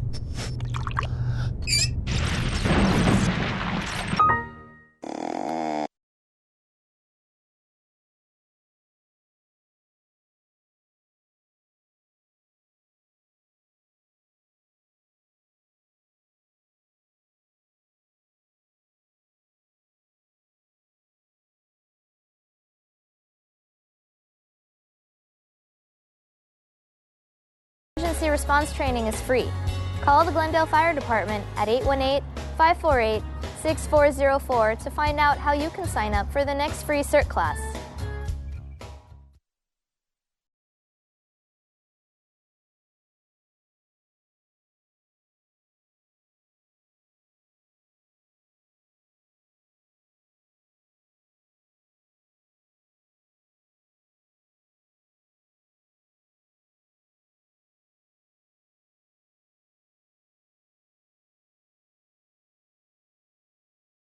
Is committed to providing a safe and sustainable community through a variety of alternative transportation opportunities. I'd like to just call downstairs. There we go. Thank you. And Madam Mayor. All right, we're okay? Good, thanks. The red outline indicates where we are in the designation process. We're at the last step. The blue boxes indicate the extent of public outreach for historic districts in Glendale. So you can see at this point we've had plenty of opportunity for public outreach and input, for community outreach and input. The boundary of the proposed district encompasses 32 properties in the Verdugo Woodlands neighborhood that closely follow Neodrar Drive. The Historic Resource Survey is the backbone of the Historic District designation process. It has two main components: a narrative history to place today's district in a historical context, and a property-by-property survey that helps identify which properties and landscape features contribute to the area's historic character. From the narrative, we find that the original subdivision of Neodrar Drive was called Verdugo Canyon Tract, and from the beginning, the developers recognized the unique natural character of the site with the trees and streams, and they emphasized this in the marketing of the subdivision along with the close proximity to the city. Vintage photos of two houses that are still standing today show features characteristic of the district, such as rubble stone and the stream. Other vintage photos show stone walls and curbs and bridges. Unfortunately, the stream is now dry. Many of these features still exist, and while many are hidden from view, the Historic District Overlay Zone would protect them. Walking through this area, you see a group of diverse architectural styles that are unified by the stream bed and the landscape. This map shows the extent of landscape features such as the stream bed, ponds, footbridges, stone walls, curbs, and steps that are visible from the street. The stream is what really makes this a unique area of the Verdugo Woodlands and Neodrar Drive as a unique location in Glendale. Another feature we recognized early are the mature oaks and sycamores. They play a critical role in the overall character. Due to the early riparian nature, the district is full of native oaks and sycamores that exist in both the public and private property. And the neighborhood also has a great collection of houses built between the early 1910s and 1960s, reflecting styles of those decades. The Prairie Foursquare, Tudor Revival, Spanish Colonial Revival, French Eclectic, American Colonial Revival, Minimal Traditional, Ranch, and Modern.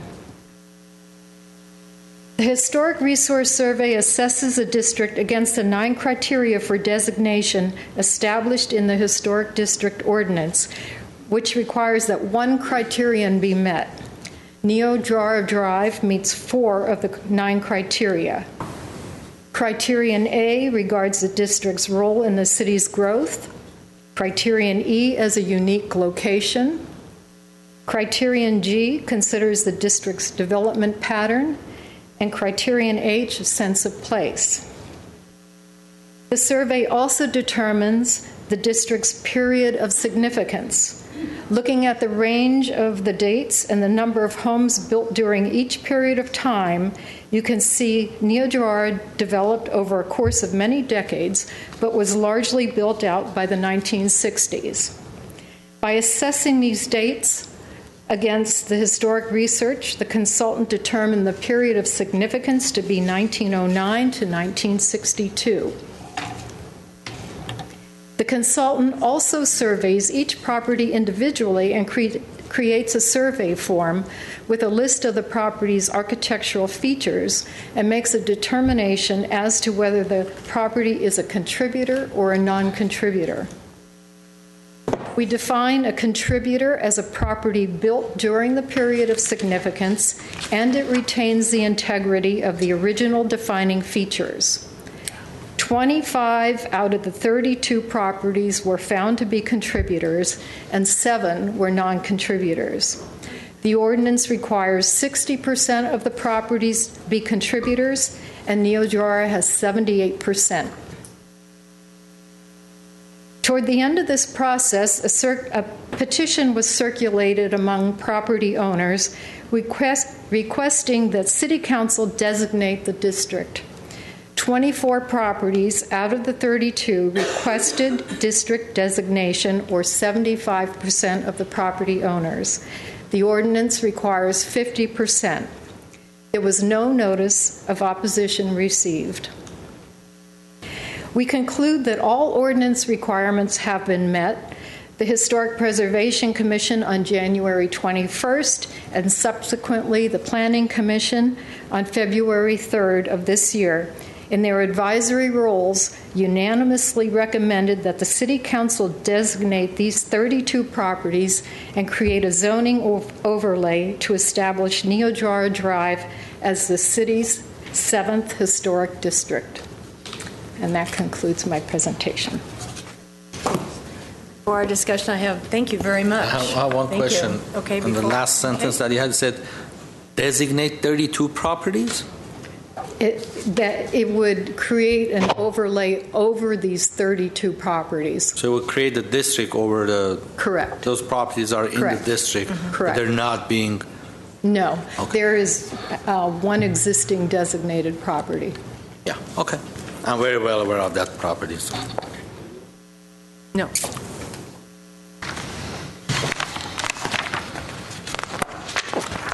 thank you very much. Thank you. Is this a public hearing? Yes. Yes, so let's open the public hearing. I have 5 cards. Start with Catherine Yurka. Oh, I'm getting more. Followed by Laura Crook. Thank you. Hello again. My name is Catherine Yurka, and I'm here this time as a resident of Neodora Drive. Thank you for allowing me the opportunity to ask you, please, to support creating this historic district. I'd also particularly like to thank my neighbors who are still here to show their support. Our neighborhood, for all the reasons that have just been described, is truly unique within Glendale. In fact, I don't know of another in Southern California that's quite like it. I was not at all surprised that the survey also found it eligible for the California State Register in recognition of its special history. People from the woodlands and other areas of Glendale walk, ride bikes, and run through it all day long. It truly is a community resource. The Historic Preservation Ordinance promotes historic districts to, quote, protect the beauty of the city and to make the city a more attractive and desirable place in which to live and work. I can't think of another area within Glendale that would fulfill these goals better than the proposed historic district. 75% of residents signed the petition. I know it's important to council to know that there truly is support within the community. And so several of my neighbors are here tonight to show that support. If you could just wave your hands. Thank you. 3 of them had to leave due to the late hour. There were babysitters that needed to be relieved of duty and such. But I also wanted to point out to you, I know that you received emails from at least a dozen residents and maybe more who said, and also who said that they wanted to be here tonight, but they couldn't since it had been rescheduled twice before.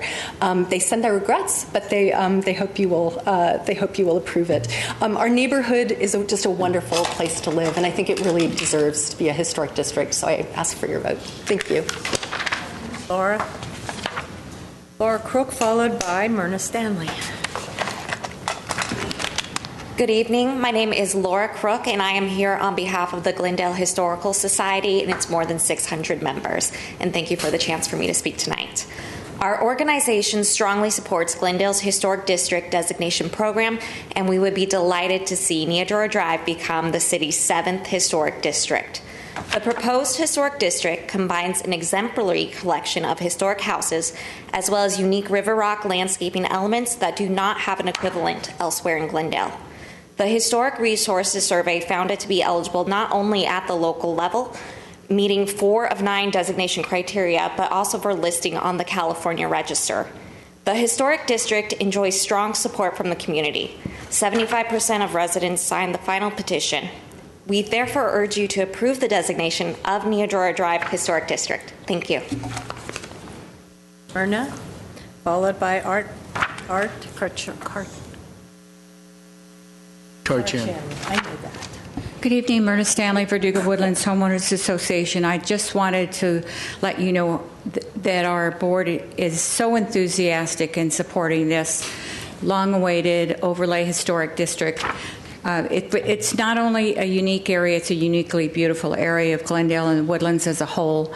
I think, and an FYI, the historic, the Neodora Drive is the Indian name for running water. That's very appropriate. Thank you. Art, there? Madam Mayor, members of council, my name is Arthur Charchin, and I live in the proposed district. And I want to join my fellow Aren't you a neighbors. design review board commissioner? Aren't you a commissioner in the city? I am a commissioner in the city of Glendale on the design review board.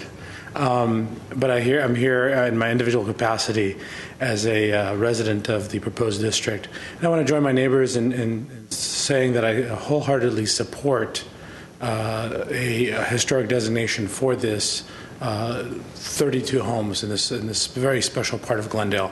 One of the things that makes Glendale such a special city to live in is that we have unique neighborhoods. It's not just Verdugo Woodlands, but it's Adams Hill and the Montrose area and Rossmoyne and Royal Canyon and Greenbrier. These are neighborhoods that were developed and have a historical significance. And the story of the Verdugo Woodlands is especially special because, to me and my family and my two kids, because we chose to live there. And one of the things that also makes it special, and we've touched upon it, even the name of it, is the stream, which is currently dry. And we hope that you will vote in favor of creating the historical district. And once this drought is over, maybe we can revisit this stream issue. Maybe, as one council member suggested to me in a conversation, revisit it with reclaimed water so that we can bring that aesthetic that is so important to this district back as well. Thank you very much. Thank you. Kathleen Cornefeld, followed by Mike Mohill. Okay, Mike Mohill. Mike, has everyone said what you want to say? Mike, you're not going to pass? You're not going to pass. Okay. Nice one. Have at it. Okay. Good evening, council members. My name is Mike Mohill. You know, I've walked many streets in Glendale in the campaigns I ran for city council. And one of the nicest areas I walked through was this neighborhood. I can't pronounce the name, Neodora or something like that. I don't know what it was, but I remember walking with my wife and say, "Oh, we're going that part of the city again to campaign, Mike?" I said, "Yep, that pretty area. Yep, that's the pretty area. Those oak trees, sycamore trees. You can't find a nicer area." The only trouble I had with this thing is, why did these residents wait so long?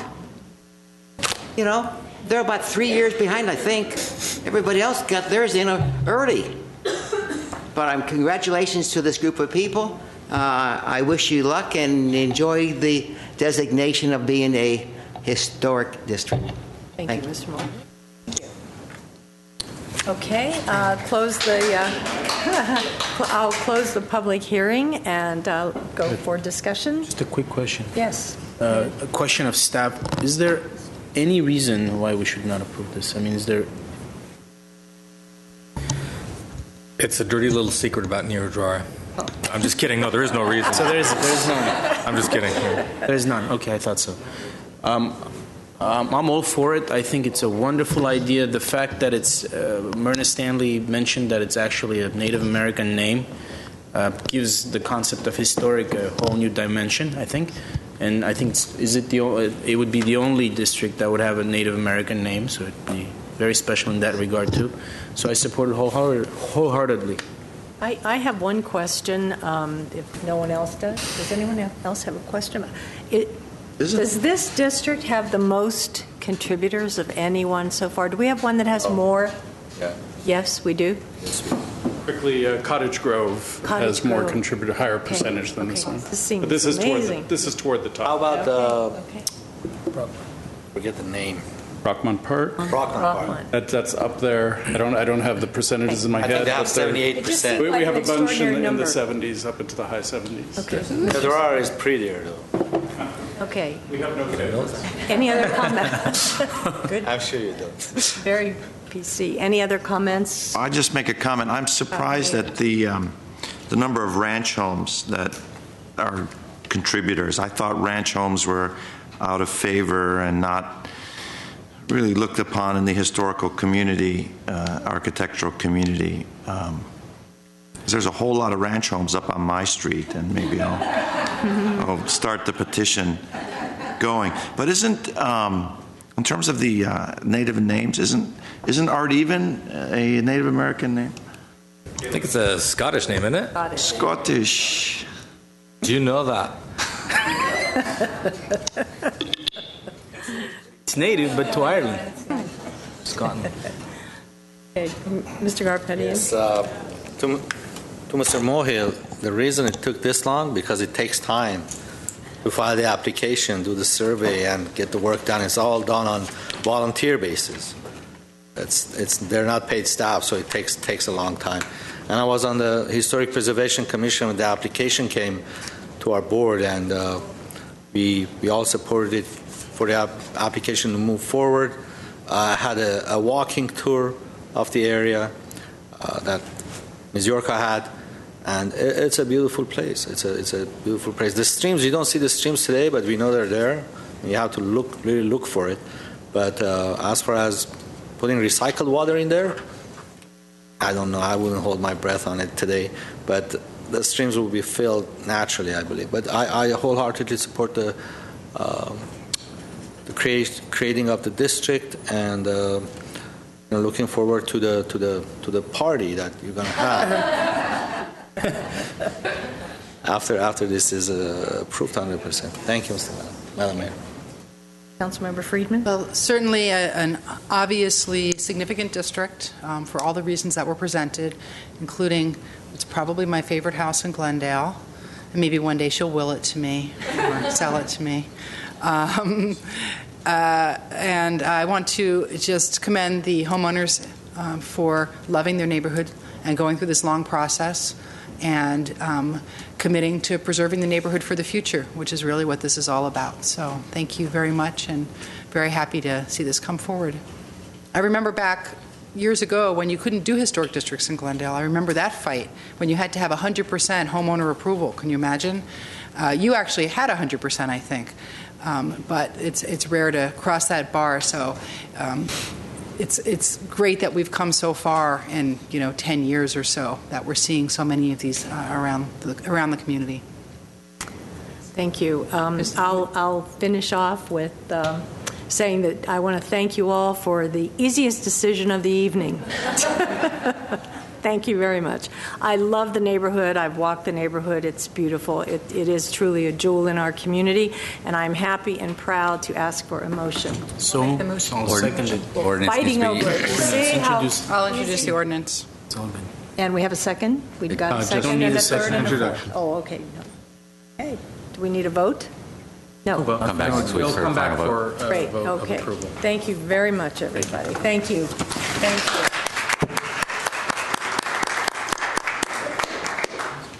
Okay. Next item.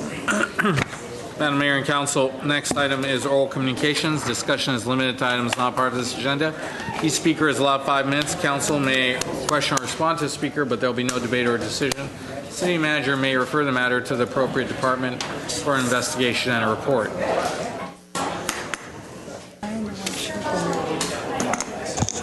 Okay, let's give those folks a chance to, could we maybe take this celebration outside? Thank you.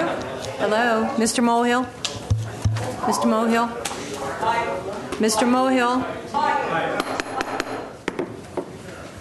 We have to commence with our meeting. Thank you. First speaker will be Charles Mai, followed by Kathy Mazoka. I hope I pronounced that.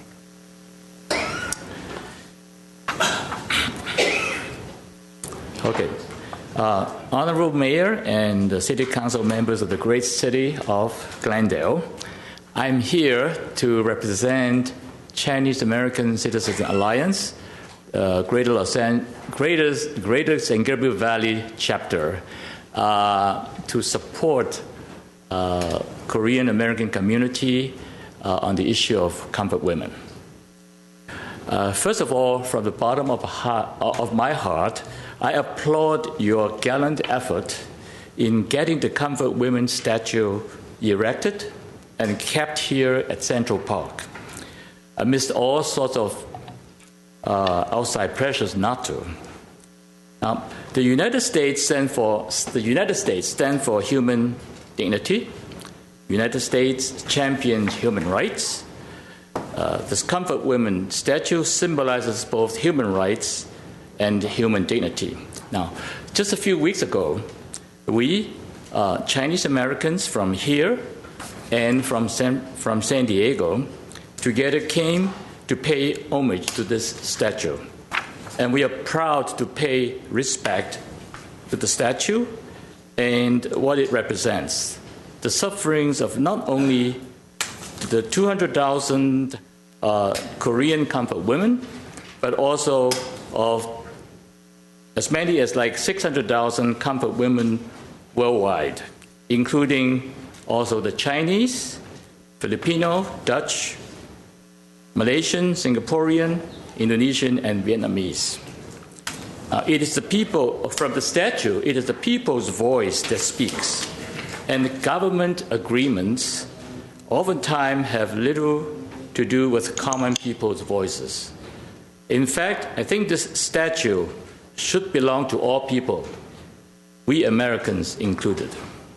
Now, the Chinese American Citizen Alliance, for which I represent, always stands in solidarity with the Korean American community in demanding a proper reparation from the Japanese government for subjecting hundreds of thousands of Asian women to sexual slavery during World War II. Now, for decades after the war, Japan was able to evade its post-war responsibility due to a confluence of factors.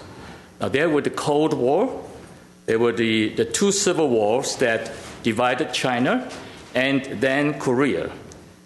And Japanese, and also Japanese insensitivities to other Asians, and its very clever strategic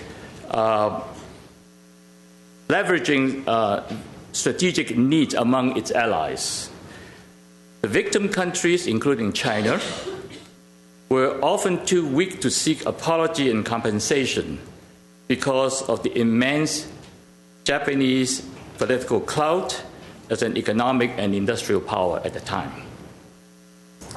Now, from all indications, the recent quote-unquote agreement between the government of the Republic of Korea and the Abe Japanese government was reached under enormous pressures exerted on them to reach a resolution on the comfort women issue amid rising international tensions in the Northeast Asia region. So as a result, in reaching this joint announcement by the two governments, the rightful demands of the comfort women for a proper apology and compensation were all but ignored. Furthermore, the sincerity of the apology of the Japanese government as expressed in the announcement is cast in grave doubt by the subsequent backtracking and continuous denial of Japanese high officials, the leveraging of compensation payment on the removal of the comfort women's statue in Seoul, and the continuing whitewashing of the atrocious deeds of the Japanese Imperial Army in its school textbooks, just like what they did to the 1938 rape of Nanking in China. So the comfort women issue is far from over, in our view. It is not over until the Japanese government truly faces up to its role in forcing these women into sexual servitude during the war. Thank you. And from the bottom of its heart. Okay, just one last sentence. Of course. Okay, so honorable ladies and gentlemen of the Glendale City Council, on behalf of CACA and the Chinese American community, I urge you strongly to not declare the comfort women issue as permanently and irrevocably settled by this recent agreement between ROK and Japanese government. Thank you for giving me this opportunity to speak. Thank you. Thank you, Mr. Mai. Kathy Mazoka, followed by Tamara Movsesian. Good evening, Mayor and City Council members. My name is Kathy Mazoka, and I'm co-chair of the Nikkei for Civil Rights and Redress, NCRR. And our organization was formed in 1980 to fight specifically for redress and reparations for Japanese Americans, over 110,000 that were incarcerated in camps during World War II, who lost their rights and their freedom during that time. And we supported the comfort women issue, and we support their demands for reparations and an apology. And we do that for many reasons. I was part of the campaign to fight for redress since 1980 and have continued to support other groups who have been discriminated against. And I think one of the reasons is that as a community, we realize our responsibility to stand up for others who face similar discrimination and who, also were losing their freedoms and today in terms of American Muslims as well. But our campaign was a grassroots campaign that involved many people, and our community really stood up and fought. And I think that in terms of the Korean and the other comfort women in Asia, not just the Koreans, but I've met Grandma Lee, and I was very moved by her. And for our community, winning redress was a long battle. It took 10 years. And it took a long time to even get the payments to the community. Most of the first generation were gone. But for them, the Issei, the first generation, the apology was so meaningful. The $20,000 by that time, because most of them were in their 80s or 90s, was not going to really help them that much. And so I see the comfort women today who are in their 80s and 90s in the same way as our first generation. They are facing the last years of their life. The apology is very, very meaningful. The agreement between Japan and Korea was not an agreement that should have happened in that way. And I commend actually the City Council here for what you did with the statue and for also maintaining today your position that that agreement doesn't change anything. The agreement really should have been between the Japanese government and all of the comfort women, and that's what should have happened. They should have been included in that discussion, and they should have received a direct apology and direct reparations. For the Japanese government and the Korean government to resolve this between themselves makes no sense at all. Our position is that it's between the Japanese government and all the women. It's an issue between them. And for us, the direct apology, the direct reparations was the most important thing. And we'll look to the fact that our government was able to do that, was able to use this as a lesson, we hope, for others in our country as well, that this can never happen again, and that it's also a lesson for the rest of the world. And we hope that Japan will take that to heart. I am Japanese American. I am not speaking, it's not unusual or should be strange that we would be speaking in support of the comfort women. It's an international issue. It's a human rights issue. It's a woman's issue. It has nothing to do with ethnicity. And I'm not against the Japanese government or the Japanese people, of course, but the Japanese government must take responsibility, and then we're able to move on. Thank you very much. Thank you, Ms. Mazoka. I appreciate your advocacy and your kindness. Tamara? Mike Mulhill next. First, congratulations, Paula. I believe you work honestly because your eyes don't hungry. Next continue Armenian.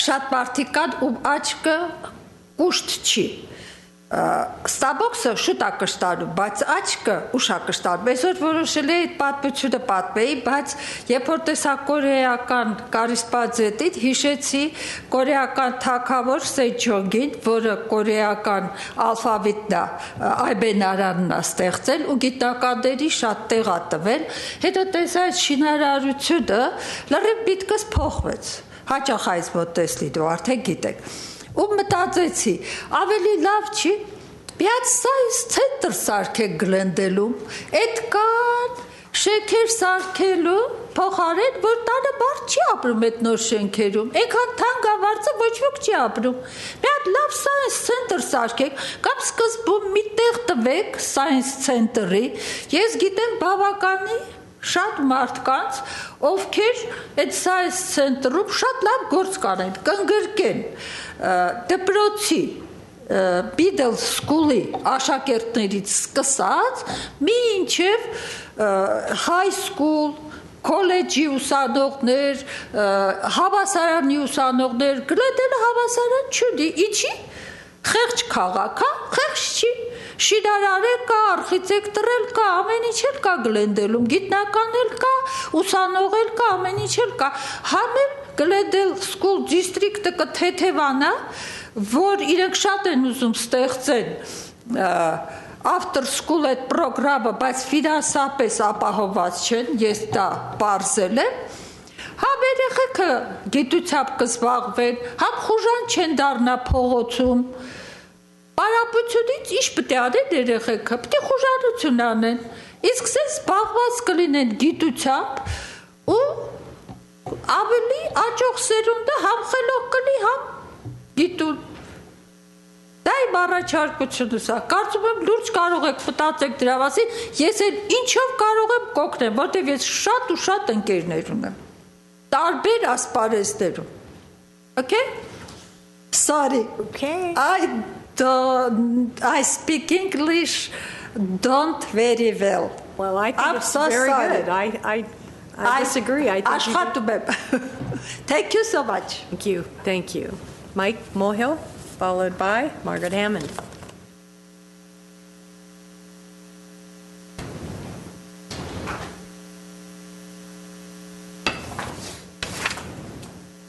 Good evening, council members. My name is Mike Mohill. City Manager Ochoa, do you live in Glendale 7 days a week with your wife and children? Even though you purchased a small home in Northwest Glendale, do you reside in your Glendale home 7 days a week? Mr. City Attorney Garcia, is it true the city charter states the city manager must live and reside in Glendale? I'm sure staff and council members know where Mr. Ochoa spends most of his time. City Manager Ochoa, last week I stated that Glendale Water and Power in 2000 had over $250 million in unrestricted liquid cash, and in 2005, sir, when Mr. Nigerian became a councilman, in a matter of just 5 years, the electrical fund had dropped to approximately $153 million in unrestricted liquid cash. Today we have practically no cash money in the electrical fund, and the water fund is approximately $20 million. Mr. Ochoa, you replied to my Glendale Water and Power inquiries as saying assets were covering Glendale Water and Power, and that, sir, is not the response I expected. Can you tell the public now how much liquid and unrestricted cash there is in both our electric and water funds? For someone who is being paid over $300,000 a year, I expect straight answers and not misleading statements. Mr. Ochoa, what high-profile individual and former city employee recently filed a big claim against our city? What is the claim about, and who is that person? Mr. Ochoa, you need to stop misleading this council and the public with innuendos, fabrications, and lies. Mayor Devine, I am pleased to hear of the issues you plan on tackling under your leadership. Mrs. Devine, in addition to the salary and pension crisis facing our city, the Grayson Power Plant is next in line. Grayson needs over $350 million in repairs, a problem which was caused by council members Friedman and Nigerian. and previous council members when they decide to cannibalize, let me repeat myself, the word is cannibalize, and transfer year after year $20 million out of Glendale Water and Power to the general fund in violation of our own city charter. This illegal money transfer set up a liability that required the passage of millions of dollars in new Glendale Water and Power bonds. Money illegally used to pay for the bloated salaries and pension benefits of our CalPERS union workforce. Council members Freeman and Nigerian knew very well the transfer of millions of dollars from Glendale Water and Power would one day jeopardize, I repeat the word, jeopardize the health of our utility company. Twice, Councilman Nigerian has called for selling Glendale Water and Power to Southern California Edison. Why? I guarantee when the two lawsuits against the city for the illegal transferring of millions of dollars from Glendale Water and Power is judged against the city this summer, Council members Freeman and Nigerian will take no responsibility for violating the city charter, Proposition 218-26, but blame others. After the damages have been done to Glendale Water and Power and overdevelopment in downtown Glendale plus surrounding neighborhoods, Council members Freeman and Nigerian are running away by seeking higher offices. Thank you. Aaron Hammond. Sorry, right.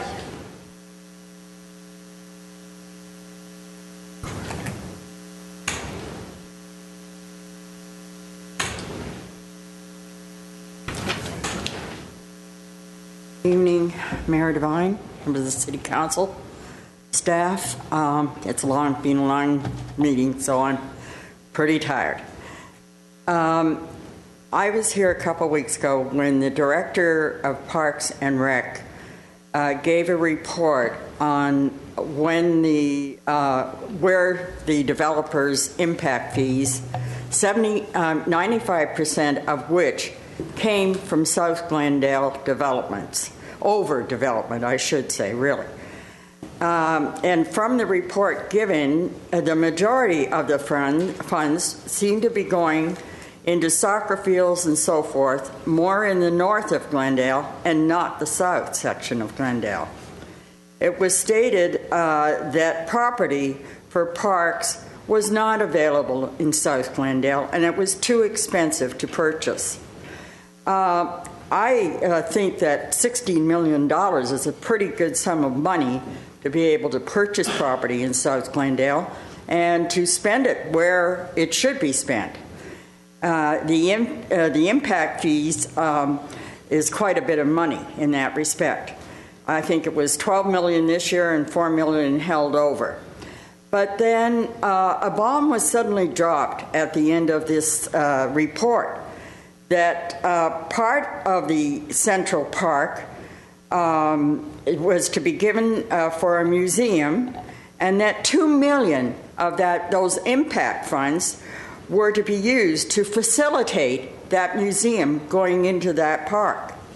Now, this is a public park, and it is a part of South Glendale and belongs to all the people of Glendale, not just one segment of the population. Our local newspaper managed to censor the report that was given at the City Council that night. When I read the newspaper the next day, it came out, they talked about the soccer fields. Not one word was said about the $2 million going to the Central Park to facilitate the museum being put in that park. Now, I don't think that's proper at all because a lot of people depend on the newspaper to get information. A lot of them don't have the ability to go on computers or anything, and a lot of them do not have charters. So their information was restricted, and it was restricted by that newspaper. I tried to call the editor, but I couldn't get through to him. He was on vacation or whatever. I am against the city giving away our park property without public discussion as to how it's going to be given away and where those impact fees, how they're being used. I really feel that it needs to have another look at this thing that's going on. I mean, nobody knew about it. I didn't know about it, and I usually follow things pretty closely.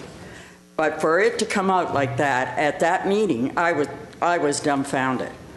But anyway, that's all I have to say on that. The other thing I do want to say about the Korean monument is that I felt really bad. I mean, Glendale, we did our part in supporting that, and I did. I got up that night with the Koreans when they were proposing having the statue. I think it's for all women. Women of every country that were taken and used as slaves and used in whatever way. In Germany, Poland, all those people. The women are always, like I said, get the short end of any war efforts for sure. So thank you very much. And I think it was horrendous that the Japanese insisted that they be banned from speaking about their ordeal if they were going to get the money. My God, can you believe that? I didn't. One thing, Margaret, well, a couple of things. First of all, I put the 3 minutes in the front of the meeting so that you wouldn't have to sit here until 9:45. Just wanted to let you know that. At first, I took it differently. I thought you were doing that and, not doing away with the final oral part. No. And I was really dumbfounded at that. And I thought that was very nice of you to do that. Okay. But I didn't want to interfere with those people that were announcing their events. I just wanted you to know that I had you in mind when I did that. But the second thing, and most importantly, though, is the fact that I think you're wrong about the $2 million. And I think that's probably why it wasn't in the news press, because we did not allocate $2 million to the museum. Mr. Cho, do you want to address that? I didn't say it was to the museum. I said to facilitate the museum going into Central Park. I would tell you, Madam, that there was and has been in the discussion on the DIF, there was $1.5 million for Central Park. If that gets augmented by another $500,000, that's $2 million. The idea is that we would take out the parking areas that are their surface parking lots, convert those into open space and green space as part of a master plan for the park. So it was heavily reported on. Although sometimes we wish we did have control over the media, we don't. And the news press actually did a very conscientious job of reporting on it. So what the $2 million was for a park that's going to go in around and in front of the library. Right. Thank you. Okay, next item. Madam Mayor and Council, that is the conclusion of all business on the agenda. Do I have a motion for adjournment? So moved. Second. Thank you. We are adjourned.